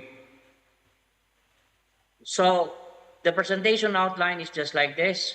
First is the roles of the universities in the science and technology, innovation of the society. Second, importance of intellectual property. Third, definition of research commercialization. Fourth, pathways of research commercialization. Five, value of research commercialization. And number six, the Philippine experiences on research commercialization as well. Now, if we talk about the roles of the university in science and technology of society, we have to consider the universities that are the sources of new knowledge, generate new ideas. University students are exposed to this knowledge, hence they are trained to carry out this development in the future companies or organization. Its mission is to discover and invent the future, and the mission cannot be accomplished without the research community. If we talk about the research, it is a systematic effort to acquire new knowledge, the scientific matter of solving problems, investigation to discover new facts, and any branch of knowledge. The output of research is essential in any civilization. Science and technology hold the key to the progress and development of any nation. Technology plays a vital role in wealth creation, improvement of the quality of life, and economic growth that can transform any society. For the research commercialization, it is defined as the process of bringing a newly developed product or service to the local, national, or global marketplace. The process entails production, distribution, marketing, sales, customer support system. A commercialization strategy is a plan that outlines to bring a product or service to the market, like market research, customer segmentation, product positioning, pricing, and of course, distribution strategies.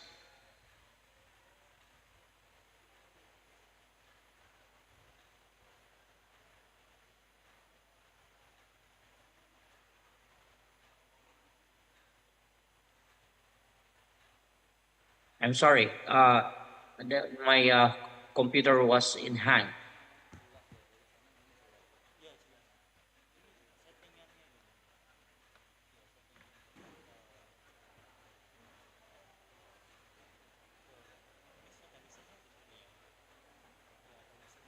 Okay, let me continue. Now we are talking about intellectual property. Intellectual property is the category of property that includes intangible creation of the human intellectual or intellect. If we talk about intellectual property, it talks about the design, the patents, the authorship, invention, law, copyright, protection, and of course, the last one is the branding.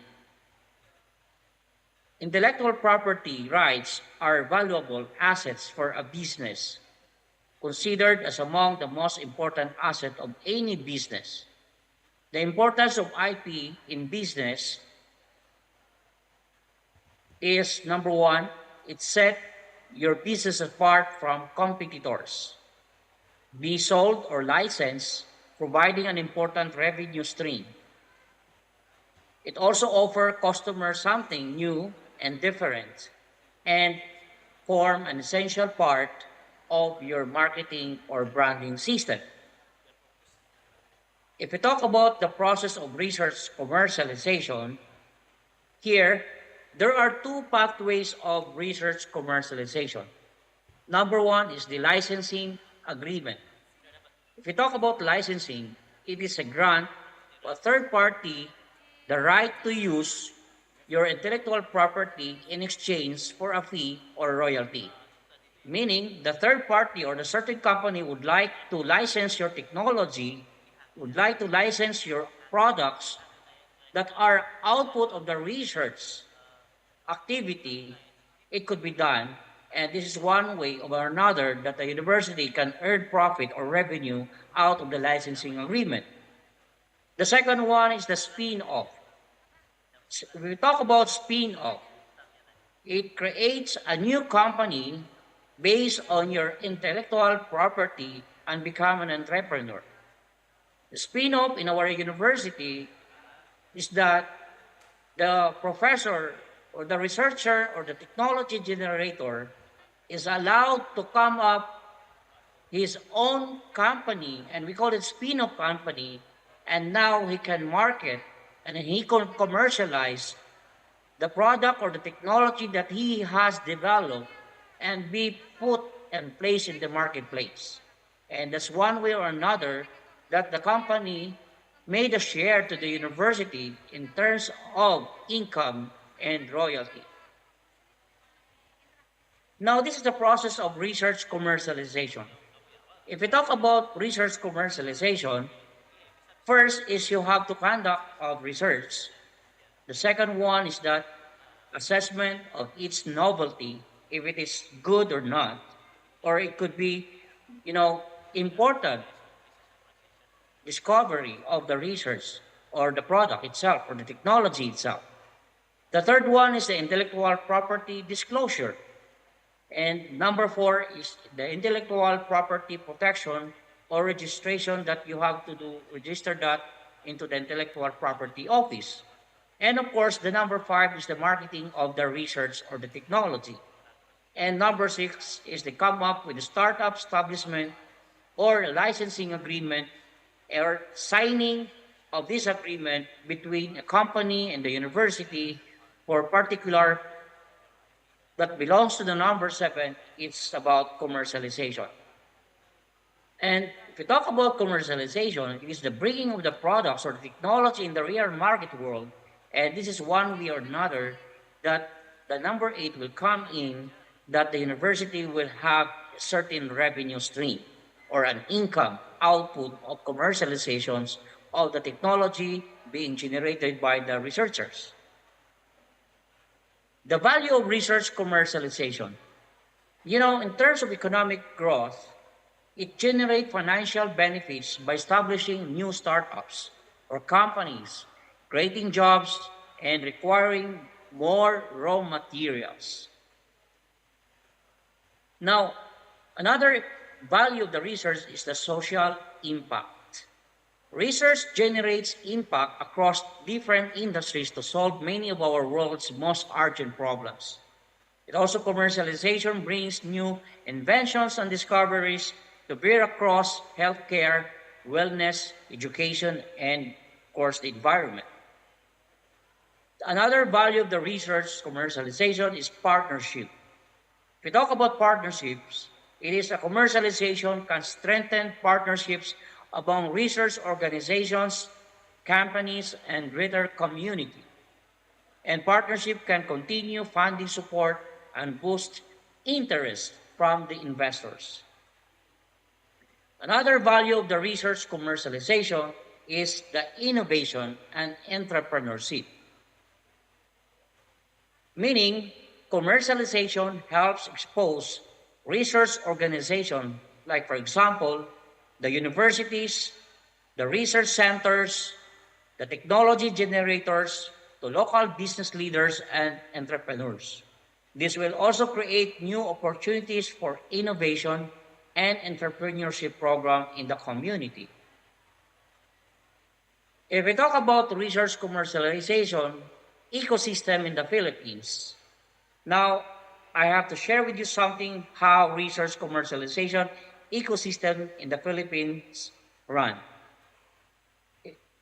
At presence of the policies that favors environment for research commercializations, and this is one way or another in support to research commercialization pattern or pathways earned by the universities going to the business sector. And it is supported by Republic Act 8293, which is the Intellectual Property Code of the Philippines. The second is the Republic Act 7459, Inventors and Inventions Incentives.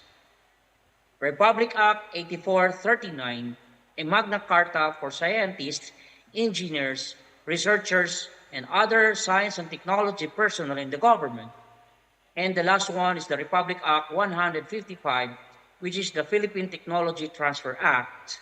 And the act aims to promote and facilitate the transfer, dissemination, and effective use, management, and commercialization of intellectual property, technology, and knowledge resulting from research and development funded by the government for the benefit of the national economy and the taxpayers.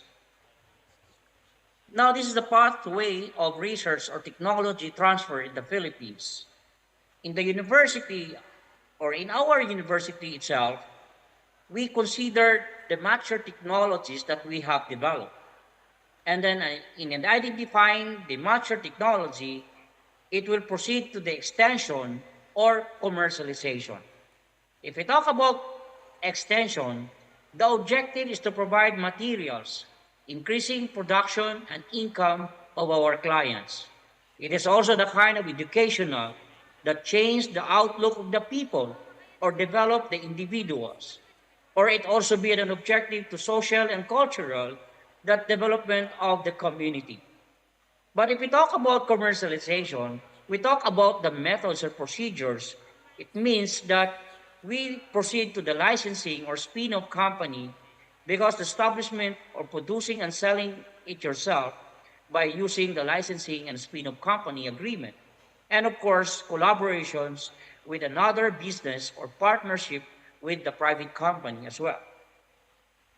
Now, in our university, the research commercialization model of the Isabela State University Cagayan Valley Small Ruminant Research Center in the Philippines is that how we are going to provide some activities from the university to the industry players.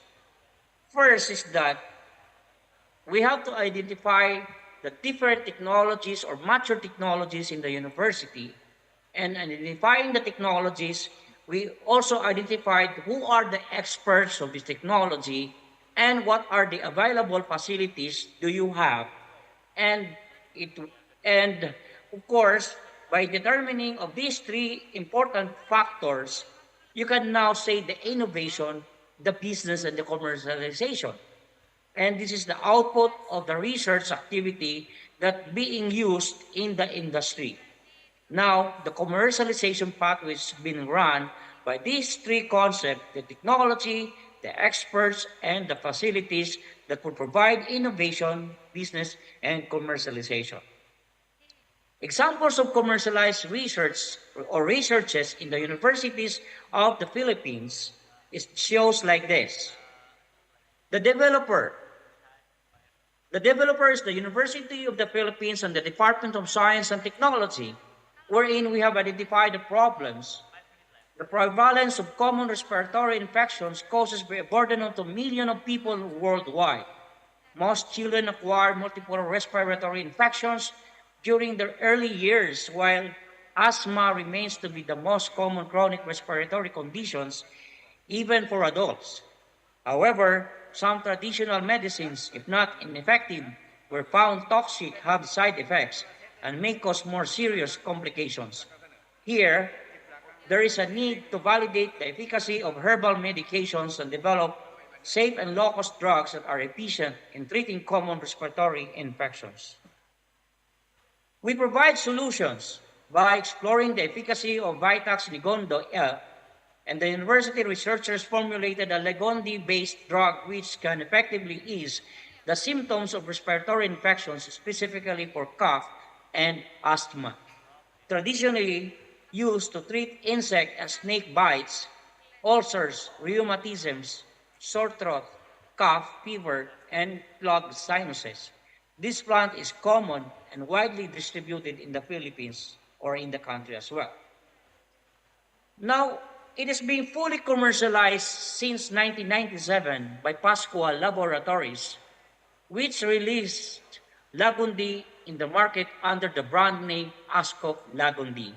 And this product is being an output of the research activity by a technology generators.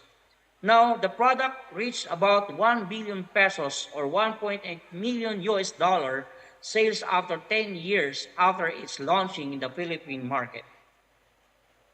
Another developer is the University of the Philippines and the Department of Science and Technology, where they identified the problems that prolonged use of chemical fertilizers degrades the soil and affect crop yield. Biofertilizers, on the other hand, enhance the water-holding capacity of the soil and add essential nutrients such as nitrogen, vitamins, and proteins to the soil. Now, providing the solutions, which is development of biofertilizer. We call it BioN. BioN is a microbial-based fertilizer mainly composed microorganisms, bacteria, are isolated from the roots or talahib, Saccharum spontaneum. This bacteria can convert atmospheric nitrogen into a form that is usable by rice, corn, and vegetables and enhances shoot growth and root and development. As of March 2023, BioN has been exclusively licensed to Agri-Specialists Incorporated to improve access to farmers in need for safe, effective, and low-cost fertilizer. Another developer is the Isabela State University, our university, and the Department of Science and Technology. And we have identified the problem that goat raising is an integral component of the rural farming in the Philippines. Majority of the profit from raising goes to the middlemen as the consumers adopt per head basis of the consumption, and the absence of post-production standard and retailing scheme, and no products available for Shibon at the market. We provide solutions like standardization of post-production process in goat, and we develop the value of added products to introduce retail scheme and other forms of products to be commercialized. Another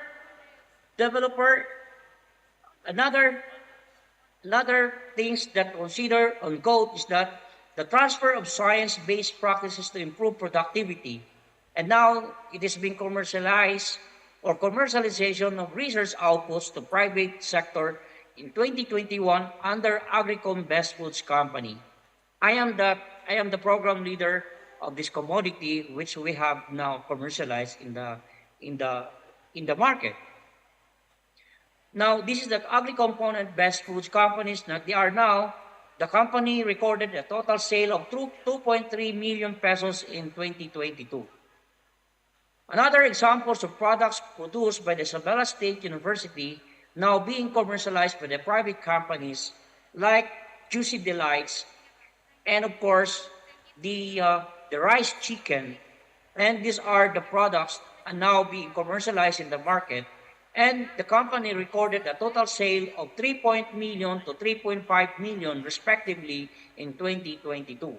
And this is also being developed by the Isabela State University through research and technology generations, or as an output of the research activity. Other forms of commercialization of research in the universities of the Philippines are the following: creation of spin-off companies. The university spin-offs are companies that transform technological inventions developed from university research that are likely to remain unexploited otherwise. A university spin-off is a business founded by the researchers to enhance the results of their own research activity and scientific knowledge, in which university may be a partner. Researchers as a partner or share the profits to the university. The creation of spin-off, the creation of the spin-off is one of the best pathways of the research commercialization due to the following. It is developed by one more people who have close relationship with the research world and use the know-how developed within research organizations and their business activity. This is an example of the spin-off company. This is my spin-off company, my personal spin-off company, the training, the GNN Training Consultancy Services of the Isabela State University, and based at the Innovation Hub in the Philippines in our university. The spin-off company is being created by means of providing support to the micro, small, medium enterprises in the Philippines, like packaging of proposals, doing some marketing activities, doing business model, assessment of their technology, and assessment of their products ready for commercialization. And this is the company of spin-off company is one of the examples that we have. Now, establishment of technology business incubation or incubators hosted by Isabela State University. Technology business incubator TBIs were established to serve as a catalyst for technology transfer and commercialization. In the Philippines, HEIs or higher education institution hosted TBIs as a revenue for homegrown technology to be commercialized. It provides mentoring in all aspects, technical know-how of the technology business and the financial management enterprise brought IP protection. And this is being created with this logo. Technology business incubation. This is our logo or the trademark. You know, I came up with this technology. This is the first technology incubator in the Philippines because I created this technology business incubation project in our university when I came from the study of a science and technology entrepreneurial program at Asian Institute of Management. And I finished my innovative program, entrepreneurship program in London, Royal Academy of Engineering, which I finished entrepreneurship program as well. I'm sorry, That's why when I Prof. came back to the Philippines, I introduced the technology business incubation as a pathway to earn the more profits and helping our technology generators, our farmers, our entrepreneurs to bring their products from the farm and bring their products to the real marketplace. I'm sorry, Prof. I'd like to remind you that your time is 5 minutes left. Thank you. Okay. So the ISO TBI program is that how we help move your innovation. We offer various services in your roadmap to commercialization. Like we develop or we come up with the research and innovation generation. And of course, we come up with an IP market evaluation. And of course, we do some IP protections of the technology being generated from the researchers and the MSMEs. And of course, we do a startup and a licensing agreement. And that's way in one way or another that we have to come up with a post-deal management that consider how much they are going to pay with the licensing agreement and startup agreement. And it's one way or another that we are engaging our customer. We serve as a bridge between the entrepreneurs, researchers, and scientists of the Philippines and the world. We are dedicated and outgoing team to support the organization in their quest to transform ideas into tangible products and services ready for market. So, for concluding remarks, ladies and gentlemen, the role of the universities in shaping the society is never underrated. It is well organized and valued from past to the present and future generations. Researches are the only tool to create advancement in the present status of the mankind, and it's the only way to solve processing problems of the communities today. Research commercialization will sustain innovation. In general, before I end up my topic, I would like to say that the role of the researchers, of the technology generators can help to generate income of the university, or the results of the research output of the researchers can be used as a revenue stream of the university as well. Thank you very much and a pleasant good morning to everyone. Okay, give applause to Professor Jonathan. Okay, thank you very much for your wondrous topic, Professor. So I will take a summary of your topic. So universities are sources of new knowledge, generate new ideas. Research is the systematic effort to acquire new knowledge. The output of the research is essential in any civilization. A commercialization strategy is a plan that outlines how to bring a product or service to the market. These are market research, customer segmentation, product positioning, pricing, and distribution strategies. And then the intellectual property, aka IP, rights are valuable assets for a business, and then considered as among the most important assets of any business. The act aims to promote and facilitate the transfers, dissemination, and effective use, management, and commercialization of intellectual property, technology, and knowledge resulting from R&D funded by government for the benefit of national economy and taxpayers. So, thank you very much, and once more give applause to Professor Jonathan.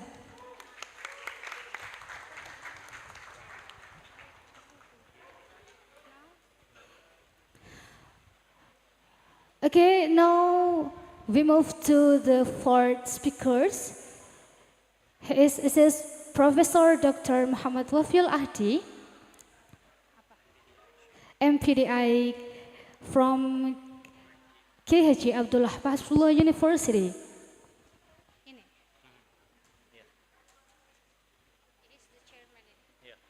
So, he is the chairman of the Baharul Islamic Boarding School Foundation and the vice of counselor for the student affairs. And before that, I'd like to read about his short biography.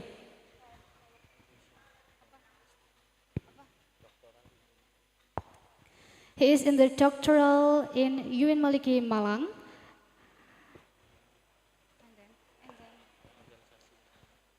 Assalamualaikum warahmatullahi wabarakatuh.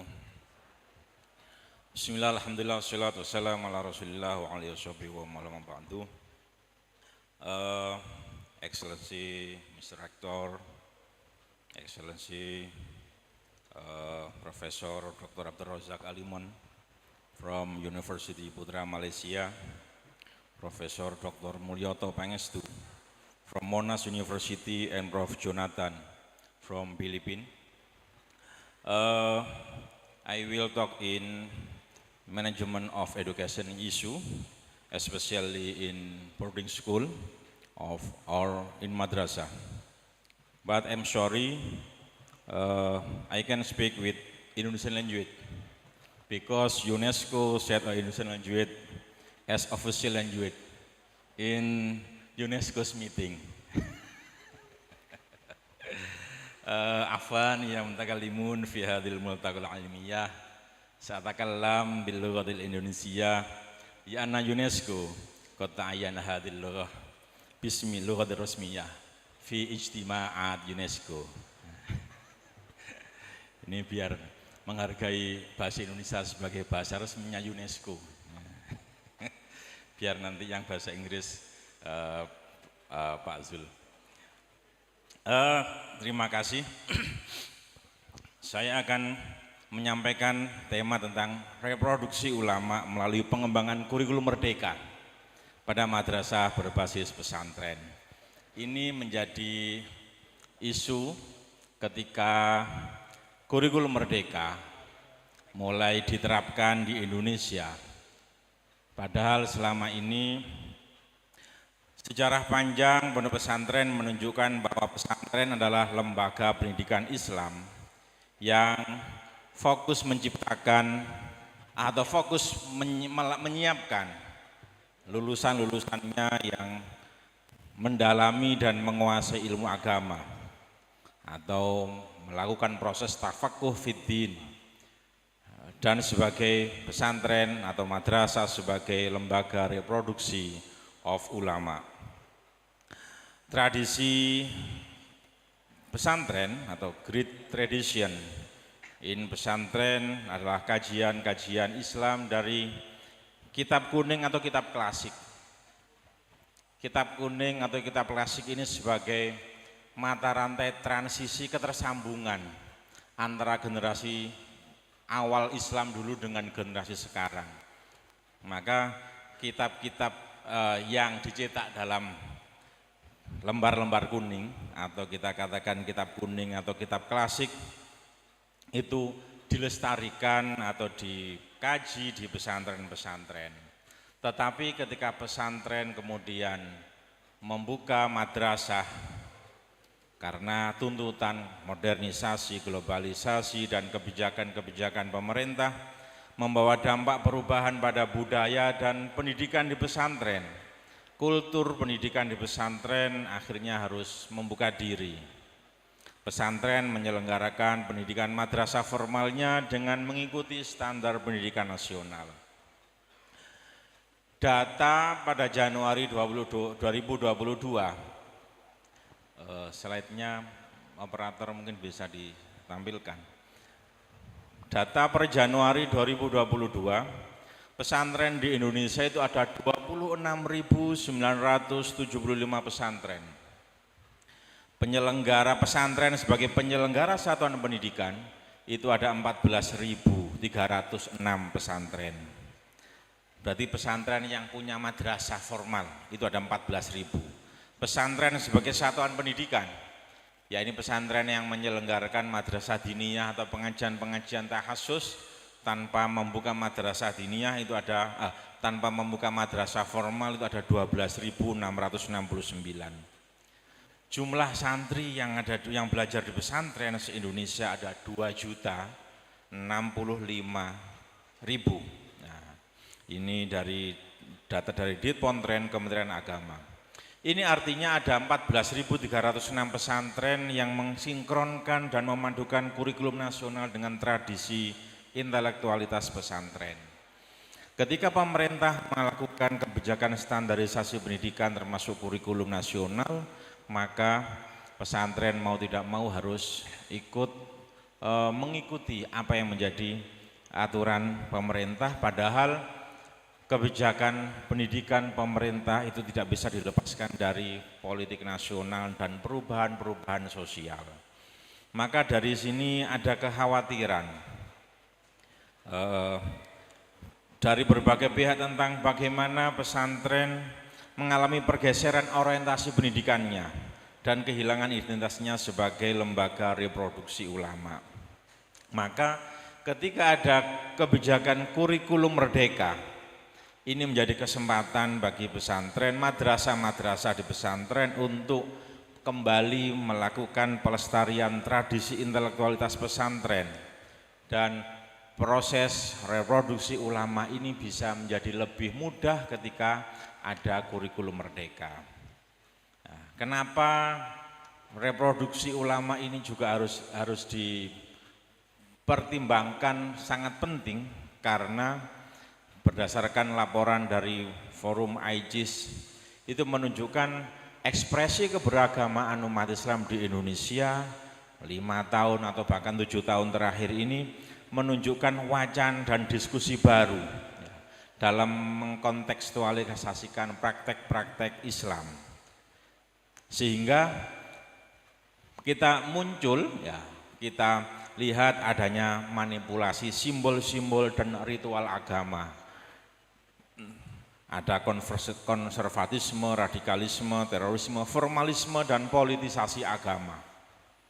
Nah, ini diakibatkan bisa jadi karena kurangnya tokoh-tokoh agama atau ulama yang memiliki basis literasi dan kajian-kajian keislaman yang kuat, dan semangat keberagamaan masyarakat ini tidak memiliki akar keagamaan yang baik, sehingga pemahaman ajaran Islam itu tidak tersampaikan dengan baik kepada mereka.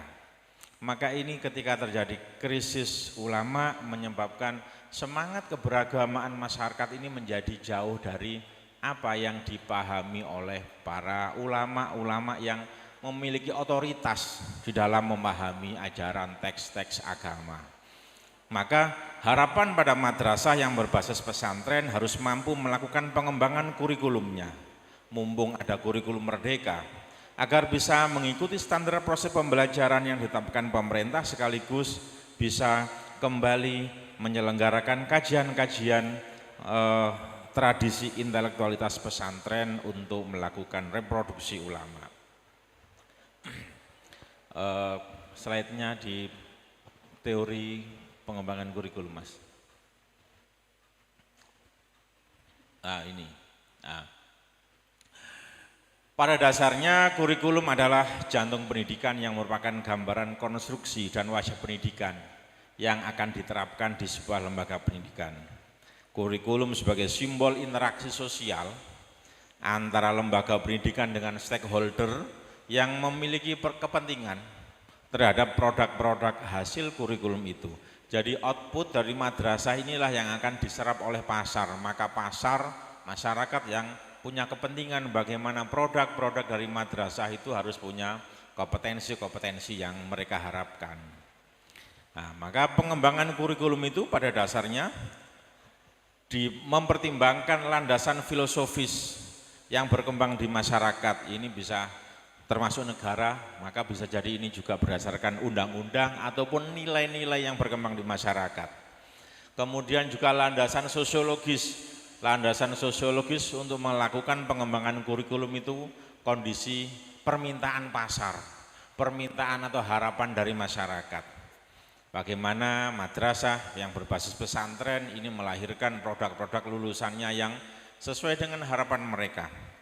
Juga landasan psikologis, kondisi anak-anak usia sekolah di madrasah, era digital mungkin beda dengan 10 tahun yang lalu, maka proses meramu pendidikan, kurikulum pendidikannya disesuaikan dengan zaman atau disesuaikan dengan kondisi siswa atau berbasis pada kebutuhan siswa. Juga termasuk pengembangan berdasarkan pada perkembangan teknologi. Itu landasan-landasan pengembangan kurikulum. Kemudian kurikulum merdeka, pengembangan kurikulum merdeka adalah proses penyusunan rencana kurikulum untuk mencapai tujuan pembelajaran yang dimulai dari menentukan orientasi kurikulum, kemudian menentukan isi atau materi yang harus dipelajari oleh siswa, kemudian menentukan tujuan pembelajaran, mau dibawa kemana siswa yang nanti akan kita ajar dalam proses pendidikan di madrasah, bagaimana metode penyampaian pembelajarannya, kemudian fasilitas dan sarana prasarana yang dibutuhkan, dan bagaimana evaluasinya. Secara sosiologis, kurikulum memang ini adalah ranah tempat para pelaku sosial bertukar konsep, atau kalau dalam bahasa kasarnya ini bertarung konsep kepentingan kelompok ini, kepentingan kelompok ini bagaimana diterima oleh madrasah. Ya, agar konsep itu bisa diramu, dilaksanakan di madrasah sehingga nanti output atau outcome-nya sesuai dengan yang dikehendaki oleh para pelaku-pelaku sosial.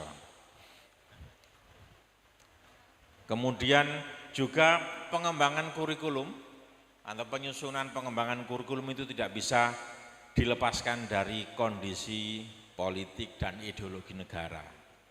Ketika kebijakan pendidikan di era presiden sekarang kemudian mengambil kebijakan kurikulum merdeka atau kemarin kurikulum 2013, itu semua karena ada sisi politis dan sisi ideologi negara yang harus dipertahankan.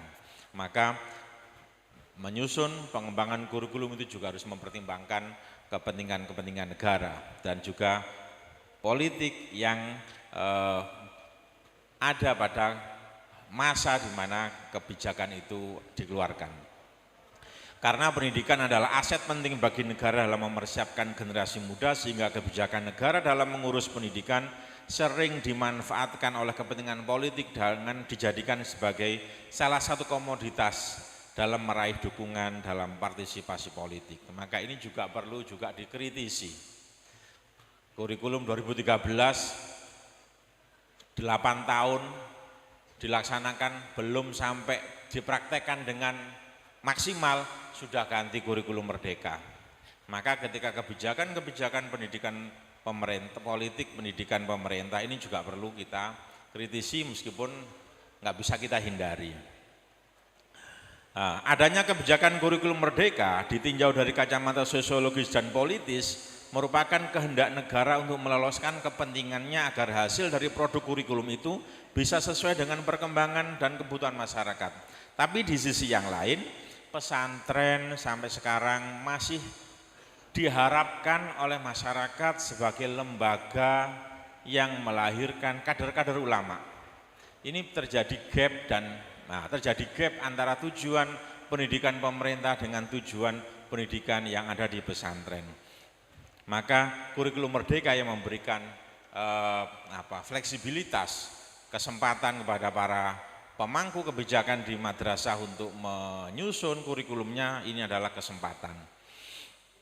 Antonio Gramsci mengatakan ada dua kelompok intelektual yang bisa mengimbangi kebijakan-kebijakan politik pendidikan pemerintah. Yang pertama adalah intelektual tradisional. Ini intelektual ini bersikap independen, otonom dan menjauh dari kehidupan masyarakat. Ini lebih independen dan tidak begitu terpengaruh dengan kebijakan-kebijakan politik pemerintah. Ada kelompok yang kedua adalah intelektual organik. Intelektual ini yang menanamkan ide dan menyebarkan ide-ide dari kelas sosial yang berkuasa kepada masyarakat serta turut aktif dalam mengkondisikan pembentukan masyarakat yang diinginkan. Dari dua kelompok intelektual menurut Antonio Gramsci ini, maka kiai sebagai tokoh sentral di pesantren yang mengendalikan semua proses pembelajaran di pesantren ini masuk kelompok intelektual tradisional yang sifatnya independen. Ya. Pesantren sebagai kiai, pesantren dengan kiai sebagai pemimpinnya dianggap sebagai intelektual tradisional yang bisa mengimbangi regulasi pendidikan yang telah ditentukan oleh pemerintah. Maka pondok pesantren diharapkan mampu menciptakan standar kompetensi lulusannya sendiri, sehingga tujuan pendidikan di pondok pesantren serta kualitas SDM lulusannya bisa disesuaikan dengan harapan-harapan dan tujuan pondok pesantren, yaitu melahirkan lulusan-lulusan pesantren yang memiliki kompetensi kader-kader ulama. Nah, sekarang definisi ulama yang bagaimana yang akan diproduksi oleh pesantren atau madrasah yang berbasis pesantren. Dari beberapa ayat-ayat Al-Quran ataupun hadis disebutkan bahwasanya kriteria ulama di dalam Al-Quran itu paling tidak ada dua indikator. Yang pertama adalah indikator akademik, memiliki keilmuan keagamaan yang luas sehingga bisa merasakan tanda-tanda kebesaran Allah dengan ilmu yang dimilikinya. Jadi indikator akademik, dan yang kedua adalah indikator kepribadian. Indikator kepribadian atau karakter yang bertakwa atau khasyatullah, sehingga menjadikan orang tersebut selain punya kualitas akademik yang baik juga taat dan tunduk pada aturan-aturan syariat. Maka para ulama mendefinisikan ulama itu adalah sebagai orang cendekiawan yang menguasai ilmu agama Islam dan mahir dalam berbagai keilmuan. Ada yang mengatakan ulama adalah orang yang benar-benar menyadari dan mengetahui tanda-tanda kekuasaan Allah, sehingga mereka benar-benar tunduk pada kekuasaannya dan takut kepada siksanya. Nah, maka dua indikator ulama, indikator akademik dan indikator kepribadian khasyatullah ini menjadi indikator utama. Syekh Ali As-Sabuni menyatakan ulama adalah orang yang rasa takutnya kepada Allah mendalam disebabkan ilmunya ilmu yang dimilikinya, sehingga ma'rifat merasakan kehadiran Allah dengan ilmu tersebut. Nah, tetapi di dalam konteks keislaman di Indonesia biasanya ulama itu diidentikan dengan orang-orang yang memiliki wawasan keagamaan yang luas. Hanya mereka yang ahli dalam ilmu agama, ulumuddiniyah, yang mempunyai hak istimewa atau privilege untuk disebut sebagai ulama. Maka dua indikator ini yang harus diproses dalam kurikulum atau pengembangan kurikulum dan proses pendidikan di madrasah berbasis pesantren. Kemudian tugas-tugas keulamaan. Tugas-tugas keulamaan itu yang jelas adalah pewaris tugas Nabi. Tugas Nabi itu adalah disebutkan dalam Al-Quran, contohnya Al-Baqarah 151 atau surat Al-Ahzab 45-46. Tugas pokok dari ulama adalah etika pokok ulama adalah ketakwaan pada Allah, dan tugas utamanya adalah mewarisi tugas kenabian dengan kualitas ilmu yang dimilikinya untuk mengajak manusia melakukan pendekatan diri kepada Allah.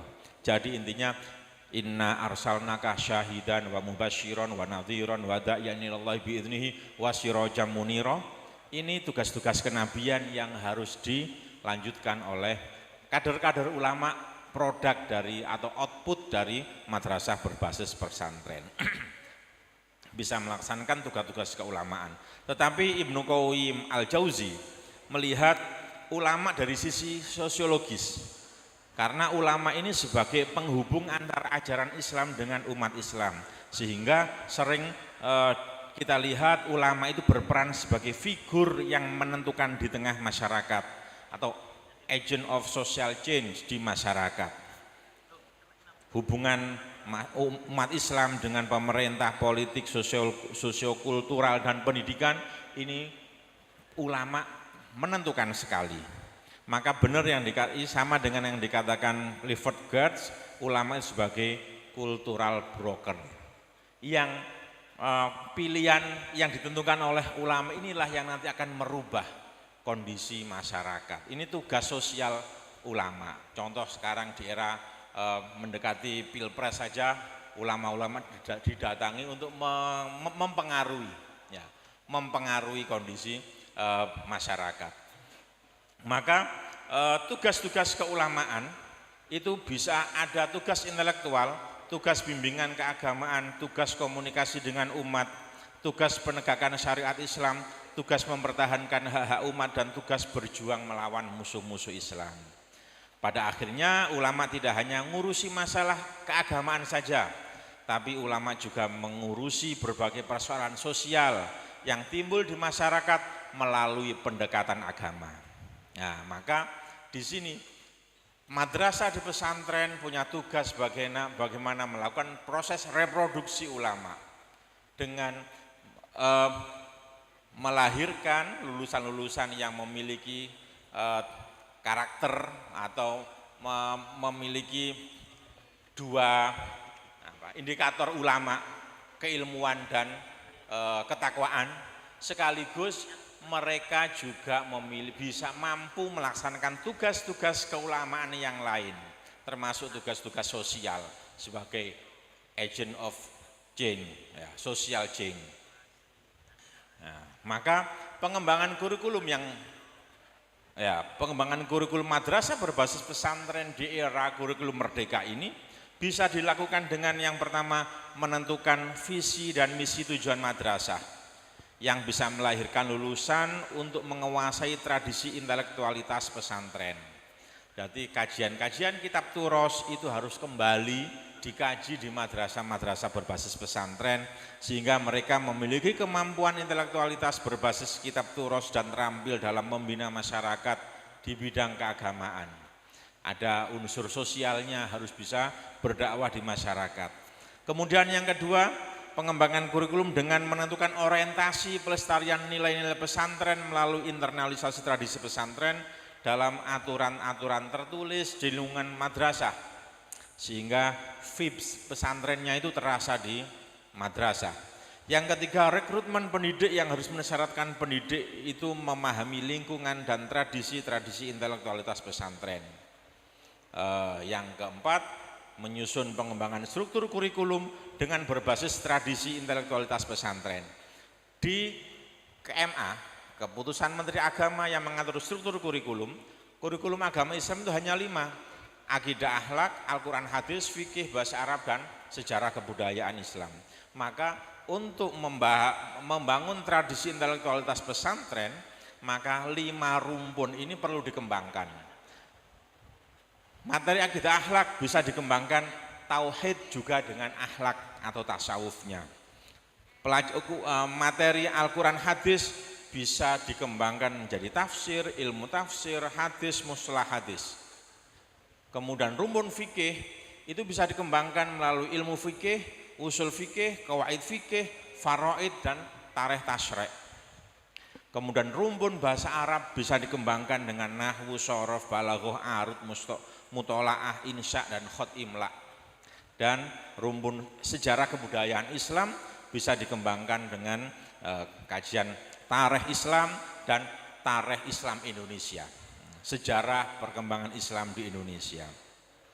Yang nomor 5, mengembangkan kecakapan sosial siswa melalui kegiatan ekstrakurikuler berbasis kemasyarakatan, misalnya mengadakan pelatihan kepemimpinan dan organisasi, kegiatan membahas permasalahan-permasalahan agama yang terjadi di masyarakat, atau bahasa kita basul masail diniyah waqi'iyah, kemudian pengiriman peserta program program bakti sosial di masyarakat untuk bisa memahami kondisi masyarakat, mengirimkan imam bilal khotib Jumat, kemudian mengirimkan latihan menjadi dai-dai di bulan Ramadan, dan juga melakukan pembinaan seni Islami sebagai salah satu media dakwah Islam. Mohon maaf, mohon izin. Yang terakhir, pengembangannya dengan cara menyusun evaluasi pembelajarannya berbasis kepribadian dan pelestarian intelektualitas pesantren, misalnya evaluasinya dengan melihat kedisiplinan dalam memahami, mentaati semua aturan-aturan yang dilakukan di madrasah, kemudian evaluasi kemampuan membaca dan memahami kitab-kitab turos, ada hafalan Al-Quran, surat-surat pilihan, hafalan hadis-hadis pilihan, dan kemampuan bahasa Arab baik tulis maupun lisan.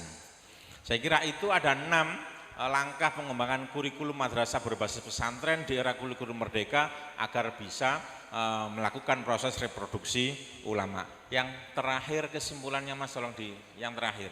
Nah, kesimpulannya, nah ini kita bikin bagan untuk melakukan reproduksi ulama melalui pengembangan kurikulum berbasis kurikulum merdeka madrasah berbasis pesantren bisa dilakukan dengan kolaborasi kurikulum nasional dengan kolaborasi intelektualitas tradisi intelektualitas pesantren dan penguatan kecakapan sosial siswa.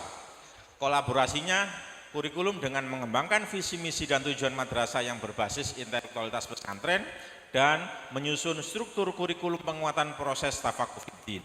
Kemudian untuk penguatan kecakapan sosial bisa dilakukan dengan internalisasi nilai-nilai luhur pesantren di madrasah dan melakukan membangun keterampilan berdakwah dan pengabdian masyarakat para siswa-siswa madrasah berbasis pesantren.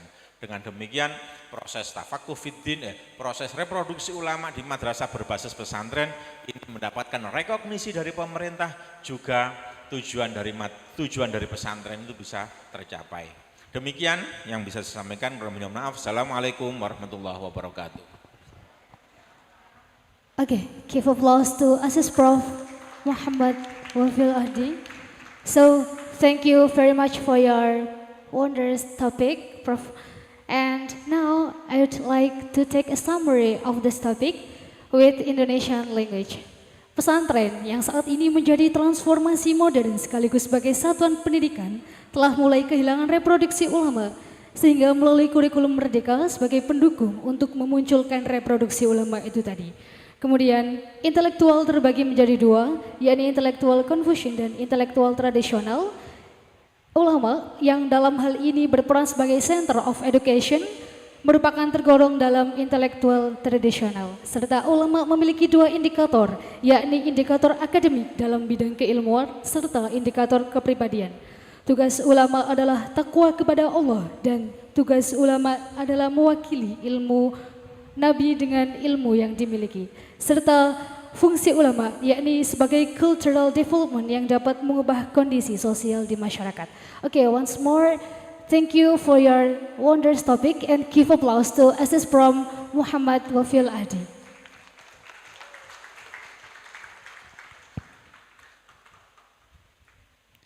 The next speaker is Assist Prof. Dr. Zulfikar, MSI, from Kiai Haji Abdul Wahab Hasbullah University. Before he presents the materials, I would like to explain some short curriculum vitae.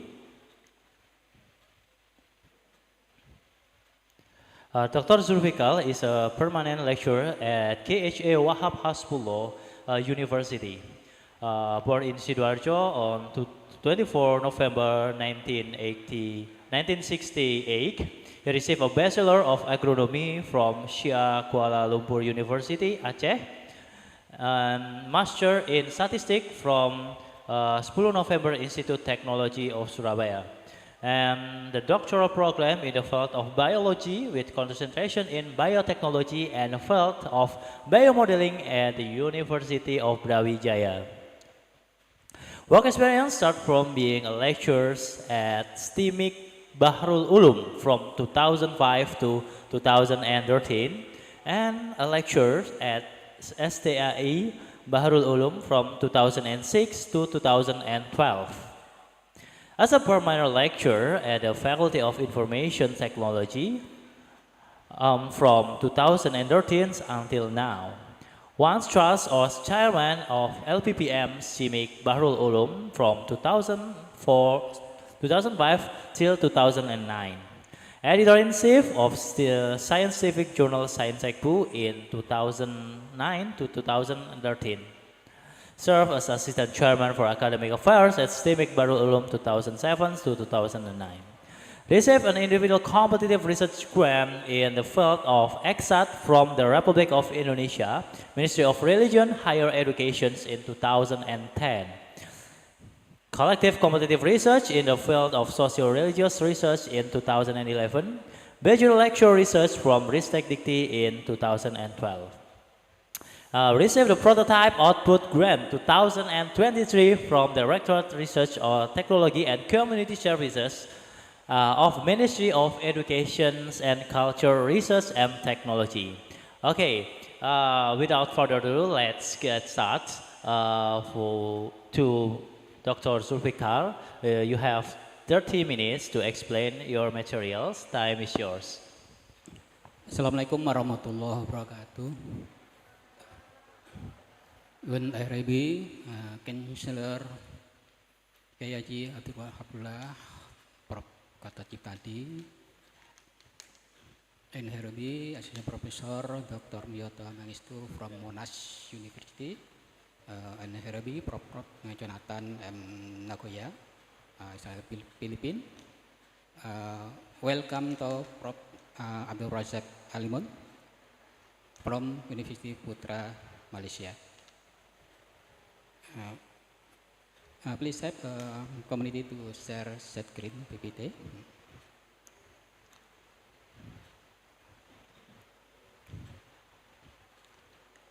Please have community share PPT. Thank you. On this occasion, it will present. I will present the result of my research entitled "Transformation of Sensor Technology as a Problem Solving on Critical Land." This research in consortium of research results from various scientific disciplines, namely biology, statistics, and informatic technology, in order to find solutions to critical land problems. This research activity began in 2018 in the development of the biotechnology and at the Yamaguchi University Laboratory in Japan, research on species diversity indicators in critical land in 2020, research on biomass estimation on critical land using the statistical approach in 2021, and finally in 2023, the development of prototype land protection sensor device by biomass species.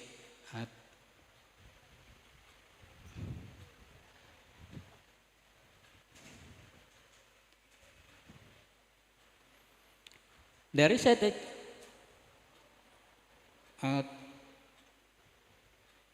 slide to community, slide to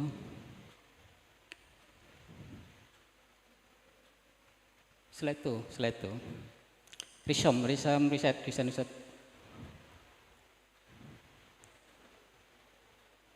Resume reset. Slide 2. Slide 2. Okay. Slide 2. Slide 2.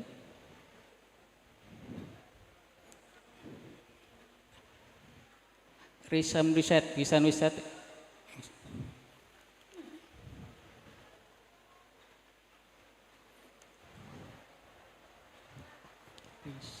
Slide 2, slide 2. Okay, thank you. A brief summary of research and applied the achievement for 4 studies from 2018 to 23. The main research from the research begin with the conditional critical land by looking for solution gap. By exploring the potential of critical land as an alternative solution to the problem. Next, slide 3. This is 3 agenda include the 4 research statements. First, discussion the potential of retail land biomass. Second, discussion biomass potential base of potential species. Third, discussion biomass estimation for retail land using the Higgs or the kernel SMLR approach. Finally, discussion of design of biomass-based land potential sensor device. Slide 2, next. This conditional critical land in Indonesia is very serious concern. Data from 2021 showed that the area of critical land is small than 24 million hectares. There are several factors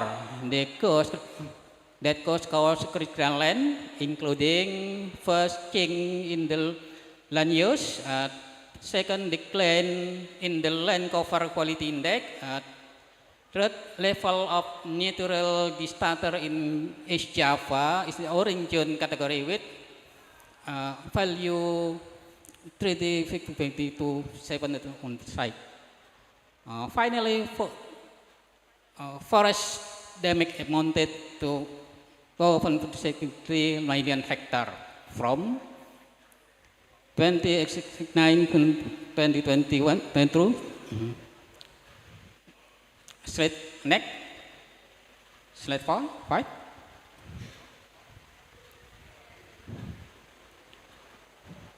Slide 5. Slide 5. Slide. Okay. This research took place in Jombang region within the phenomenal land of conditional captured from aerial photo was a change in the area of green land from 27 to 2020.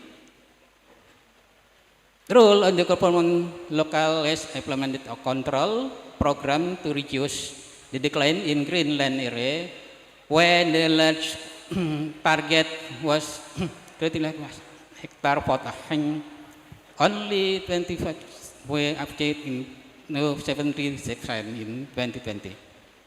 Next slide.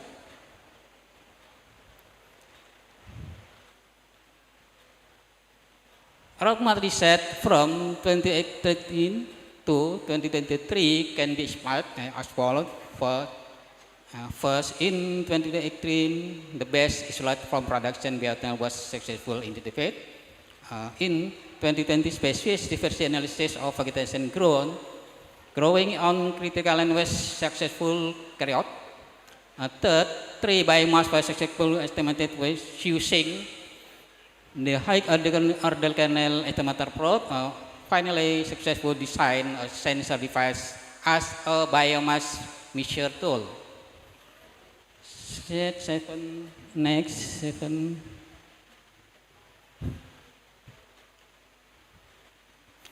This slide 7.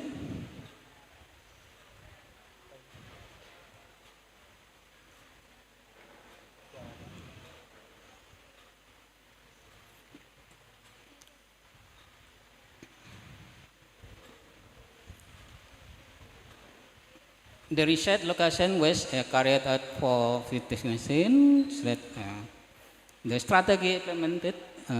Next, strategy implemented used for strategy in the prototype methodology approach, namely communication, fast planning, and fast modeling design, contraction and development, and feedback. The output of time is as shown in each year of implementation. Slide 9. The reset timeline shows the title of reset that have been carried out each year. Plan for the next year is how this reset product can be developed into on commercial products. Select 10.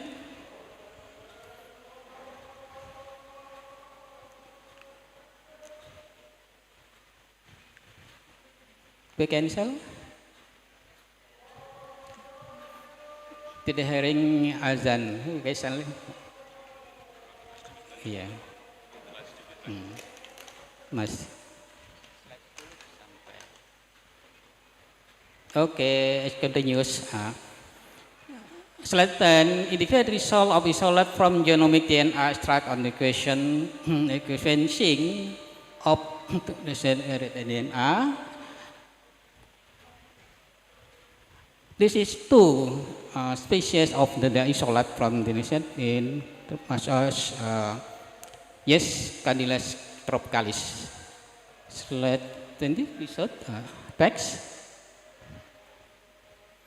Result of the implementation, we show the candidate tropicalis solid have significant potential, which various Cluverimosis maxianus, so that is become a potential yes, because it can grow to temperature of, then the profile is non-functional with is not much different from the yes Cluverimosis maxianus. Select next.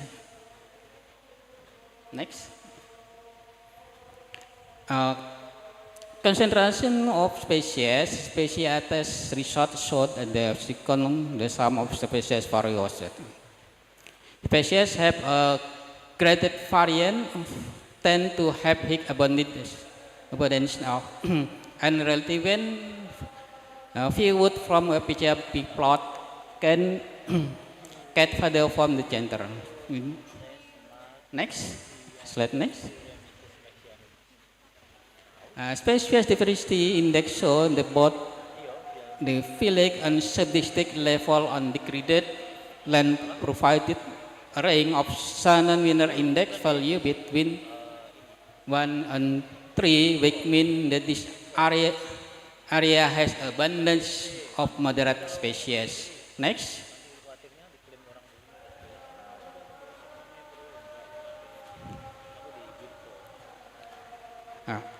This is a precedent reset framework based on conservation concept to address can. Select next. Next. To apply integration cannot semata reset data from the result of measuring the diameter of the longan and mango tree trunks are used, and with 20% sample data, it will be seen the relation between trunk diameter X and among the three biomass G based equation with the immigration curve. The per between X and Y is given. Next. Bandwidth optimum state of forming a smooth regression curve on the kernel of the two estimator for the estimation of longan biomass regression curve of various of bandwidth. Next. Validation test as of Higgs order kinetic motion is able to overcome the difficulty in estimating tree biomass for both longan and mango. The result of the biomass estimation show that the resulting regression curve form a smooth curve on the optimal bandwidth with score of 1.3 for longan and to forensic for mango from the result of minimizing. The minimum GCV function for determining the optimum bandwidth will get a smoothing kernel regression function, which will then form a relationship between MSE and bandwidth. In figure, it can be seen that greater the bandwidth score, the smoother the criteria are limit of the value cannot be determined. To what extent the kernel regression curve is optimum as a form of validation of the result of using Higgs order kernel regression, MSE score are needed the compared with between and GCV value. Slide next. The product innovation work principle and of the distance sensor device for measure tree biomass from trunk diameter value using the isoscalar triangle center of gravity probe. Data analysis include descriptive statistic test, one sample test, counterplot, and survey plot test. The one sample test is used to show whether or not the average measurement result of sensor device have a significant difference at the level with the average of measured result from three compared sensor device. Next. Testing of prototype biomass based land potential sensor device that use pH, temperature, and humidity sensor integrated with a distance sensor of measuring tree biomass again tree compared sensor device so that the measured value have a average that is not significantly different of the continuous interval. The average measure result with pH, humidity, and temperature based on MS value both in general is at a fairly low value. The lowest is on the pH depends on one pH humidity and on the temperature. Next. The relationship between variation on big tree biomass on growing environmental condition is not linear with slow air quality animation. Slide next. Conclusion is finally. The first, the result of the included the molecular identification of juvenile was candidate tropicalis.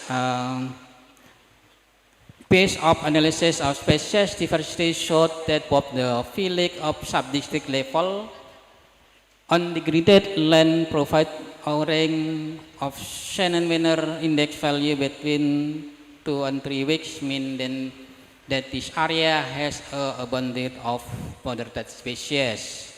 Third, use the Higgs order analysis able to overcome the difficulties in estimating tree biomass for both longan and mango.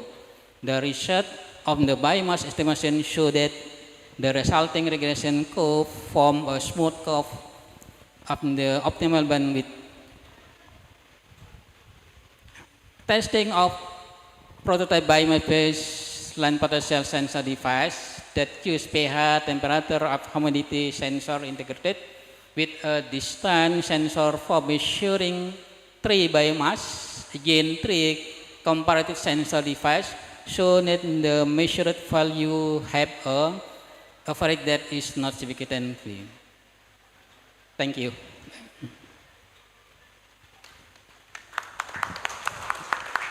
Give a special applause for Dr. Zulfikar.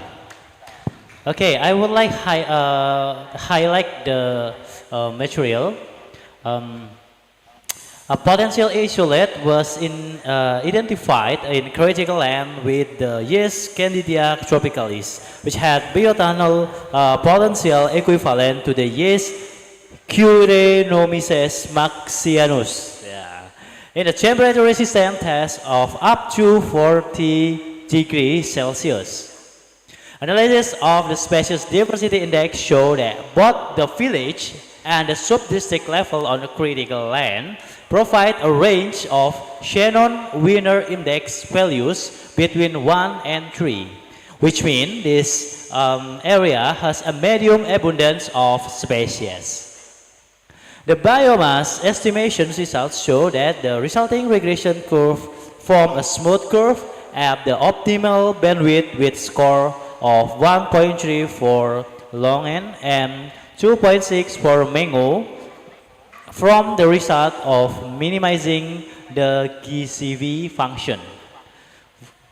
The prototype test of a biomass baseline potential sensor device which use pH, temperature, and humidity sensor integrated with distance sensors to measure the tree biomass against tree comparison sensor devices shows that the measured value have a significant different average 95% T confidence interval. Okay, thank you very much to Dr. Zulfikar for your explanation today. And we give one more special applause for him. Okay, now let we move to Q&A sessions. I will give you change the questions for the on-site, from the on-site, on-site participants. Can you raise your hand, please? Okay. Okay, there is one. Excuse me for a while. Excuse me. Yes. This is Dr. Naika from the Philippines. Oh, okay. Hello. Okay. Yeah. May I request that if there is a question for me, because I have an urgent meeting with the university president.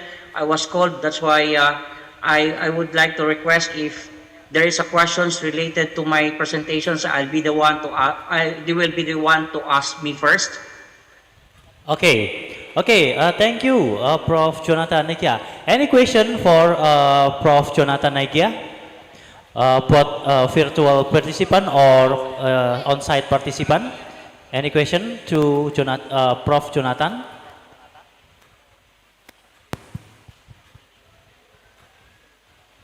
Hello?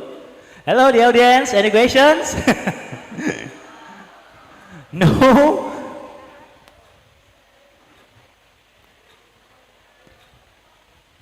Siapa? Sorry. Oh, to Prof. Okay. Prof. Jonathan, thank you. I think there is no question for the participant, both virtual or on-site participant. Thank you very much for your change to give me some new knowledge to us. So this very wondrous experience for us. Thank you very much, Prof. Jonathan. Thank you very much. Thank you very much. I'll be out now.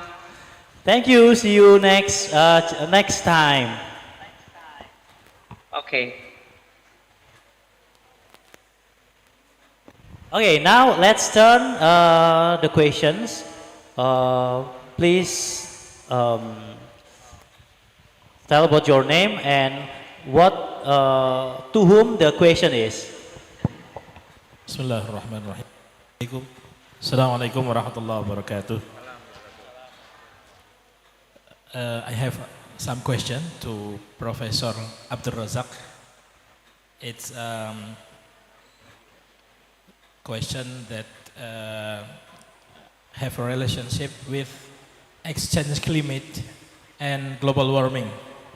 Okay, based on data on internet that in the USA there are 14% of the food produced annually is not consumed and thrown away. And then according to the data from the World Food and Agriculture Organization, FAO, every year, average 1.3 billion tons of food is wasted. And the question is that true? Is it true that food wasn't in a country or community in a large and continuous quantities contribute to global warming and climate change anomalies? And how did it happen? Is that because of methane gases from large wasting food, or because of another factors? And what step can be taken to overcome this, but in family or community and in the companies that operating in the food store? Some of company or bakery shop, for example, is not allowed to give words of donuts or cake and that unpurchased to people that need for food, but they are choose to destroy it rather than give it to the poor one. As we know that food stores would rather destroy food than give it to the poor and hungry people to keep the product quality. That is my question, and thank you.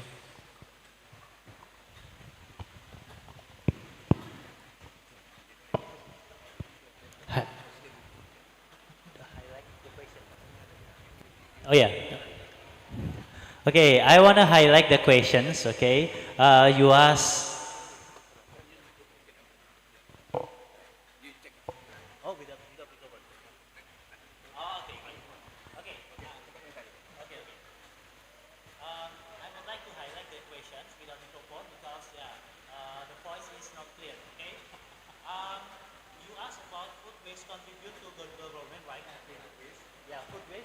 Contribute to global warming, and then how much gases from waste food? How it happen? How can it happen? How can it happen? Okay. How can it happen? Gases from waste food. Okay, and then step 2 minutes that cause step 2 minutes food waste. Step to overcome this problem. Oh, step to overcome to solve this problem. In our Yeah. community, our family, and to store or company that produce the food. Household or company, right? Okay. Okay. Hello. Okay. Thank you. Very good question about food waste. Yes, we actually waste more than 20% of our food that we get every day, and that is the food that we have on the table. So whenever we eat, we are throwing away about 20%. Now the food that is harvested from the farm, again the losses at the farm there again is around 10 to 20%. So in total, by the time the food from the farm to the processor to the table, we are losing more than 50%. So there's a lot of food waste. Now, in Japan and also in Korea now, what they are doing is they are collecting all the food waste. They are collecting all the food waste, and then there is a process where they divide all the dry like paper and whatnot, plastic or whatnot is separated, and then they will get all this food waste and they process the food waste into animal feed. They press it, they remove the whatever oil that is in there. This is food waste from restaurant, from rumah makan and all that, and then they process it, remove the oil and whatnot, and dry it and make it as a supplement for animal feed. And the average protein content is around 20 to 25%, which is quite good protein content. So, and they have used it as animal feed. So that's one way. Now, food waste, like here, for example, if we throw away a food waste, the process of fermentation will occur. And during the fermentation, gases like carbon dioxide and methane gas will produce. And then all the flies will come in and whatnot. So that is okay if the flies come in. But the point is, The point is, a lot of the food waste, if it is not being used, it will be disintegrated, will be degraded into, all the, and finally they become waste that cannot be utilized at all. So my answer is that if we want to use food waste, there must be a system where we can collect the food waste. Now in large factories, in very large factories it's okay because they have large volume of for example, pineapple processing plant. When they process the pineapple, they get the pineapple juice and whatnot, and finally the skin and all the thing that waste, they press it up, they extract the sugar, and the sugar will be used for fermentation to get vinegar and also alcohol and things like that, and the waste product, they use it as animal feed. So nowadays, there's so many processes, especially fermentation processes, because they have identified a lot of bacteria and a lot of fungus that can convert the food material into protein, into something else that can be utilized by the animal. So I think food waste is one good source of food, provided we can have a system of collection. If we collect it well, and then we process it well, then it can be a good source. Now, at one time in Putrajaya in Malaysia, there is a factory that processed this food waste. But then I heard it ran for about 5 years, I think, and after that it closed down. And I think the problem was the collection of the food waste. Because, see, when garbage truck collect the garbage from all the residences, houses and whatnot, they just dump everything inside. And then when it comes to separating the food waste, it is very difficult because you have plastic, you have paper and whatnot. And finally, they cannot get it. It's very difficult to separate. So I think with regard to your question, if we throw away the food waste, we are actually really wasting, because those food waste do contain protein, contain all the nutrients for animal, and therefore it can be utilized for animal feed. Okay, that answer your question? Okay. Thank you. Yeah. How? It's clear? It's clear. Okay. And the next, I want to offering to all audience, both on the virtual or on-site participants. Have you any questions to Prof. Mulyoto? Any question to Prof. Mulyoto before he left, because there is something urgent? Any questions? No? Okay. And I offer once again to all of the speaker, have you any questions? Any other questions? In the Zoom meeting, virtual participant, hello? Any questions? Why the chat box is so clearly? There is no questions. On site, audience? No? Okay. I think there is no question because all of speaker deliver clearly of the material. Give applause again to the fourth, the speakers. Okay.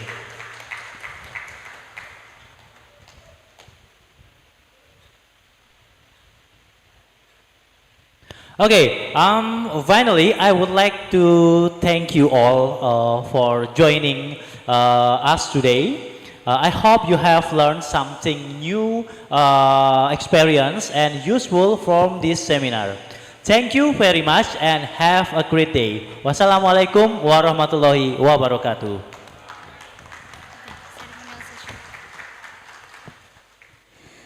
Ceremonial session giving the souvenir from the Rector of KHG Wahab Hasbullah University to Professor Dr. Abdul Razak Alimun from University Putra, Malaysia.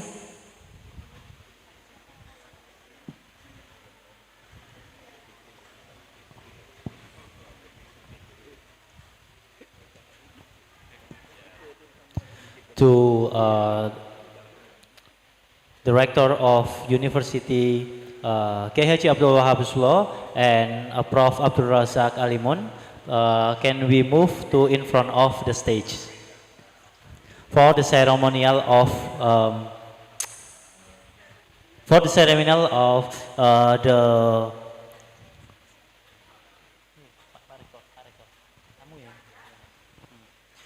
the ceremonial of the souvenir. Ayo.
Beri tepuk tangan yang meriah untuk pemberian cenderamata dari Pak Rektor Universitas Kiai Haji Abdul Wahab Hasbullah kepada pemateri kita pada hari ini.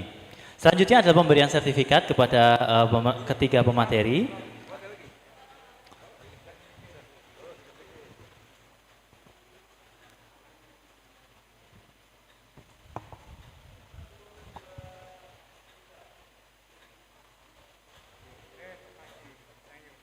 Beri tepuk tangan lagi yang lebih meriah.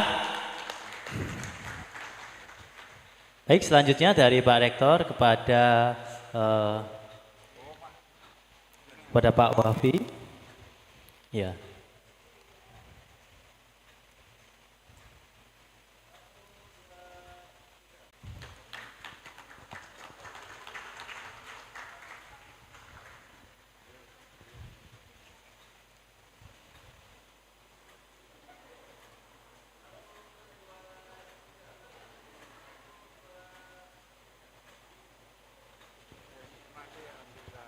Baik, sekali lagi kasih tepuk tangan yang meriah untuk seluruh materi kita pada siang hari ini. Mungkin sesi foto bersama.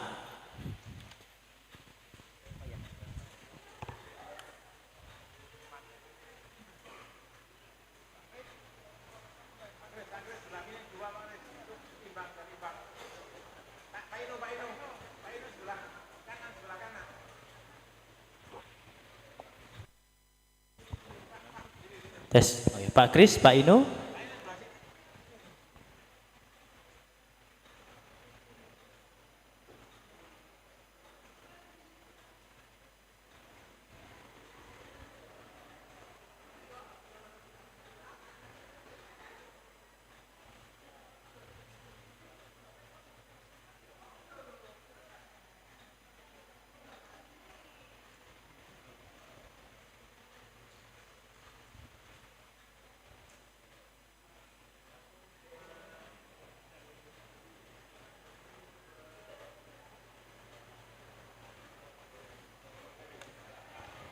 Baik, terima kasih. Tepuk tangan lagi sekali lagi yang meriah ya. Banyak sekali tepuk tangannya di siang hari ini.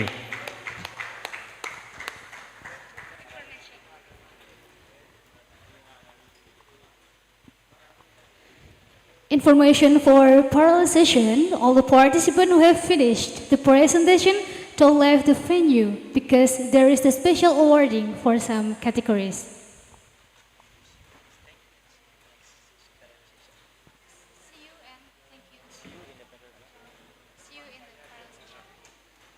Thank you and see you in the parallel session.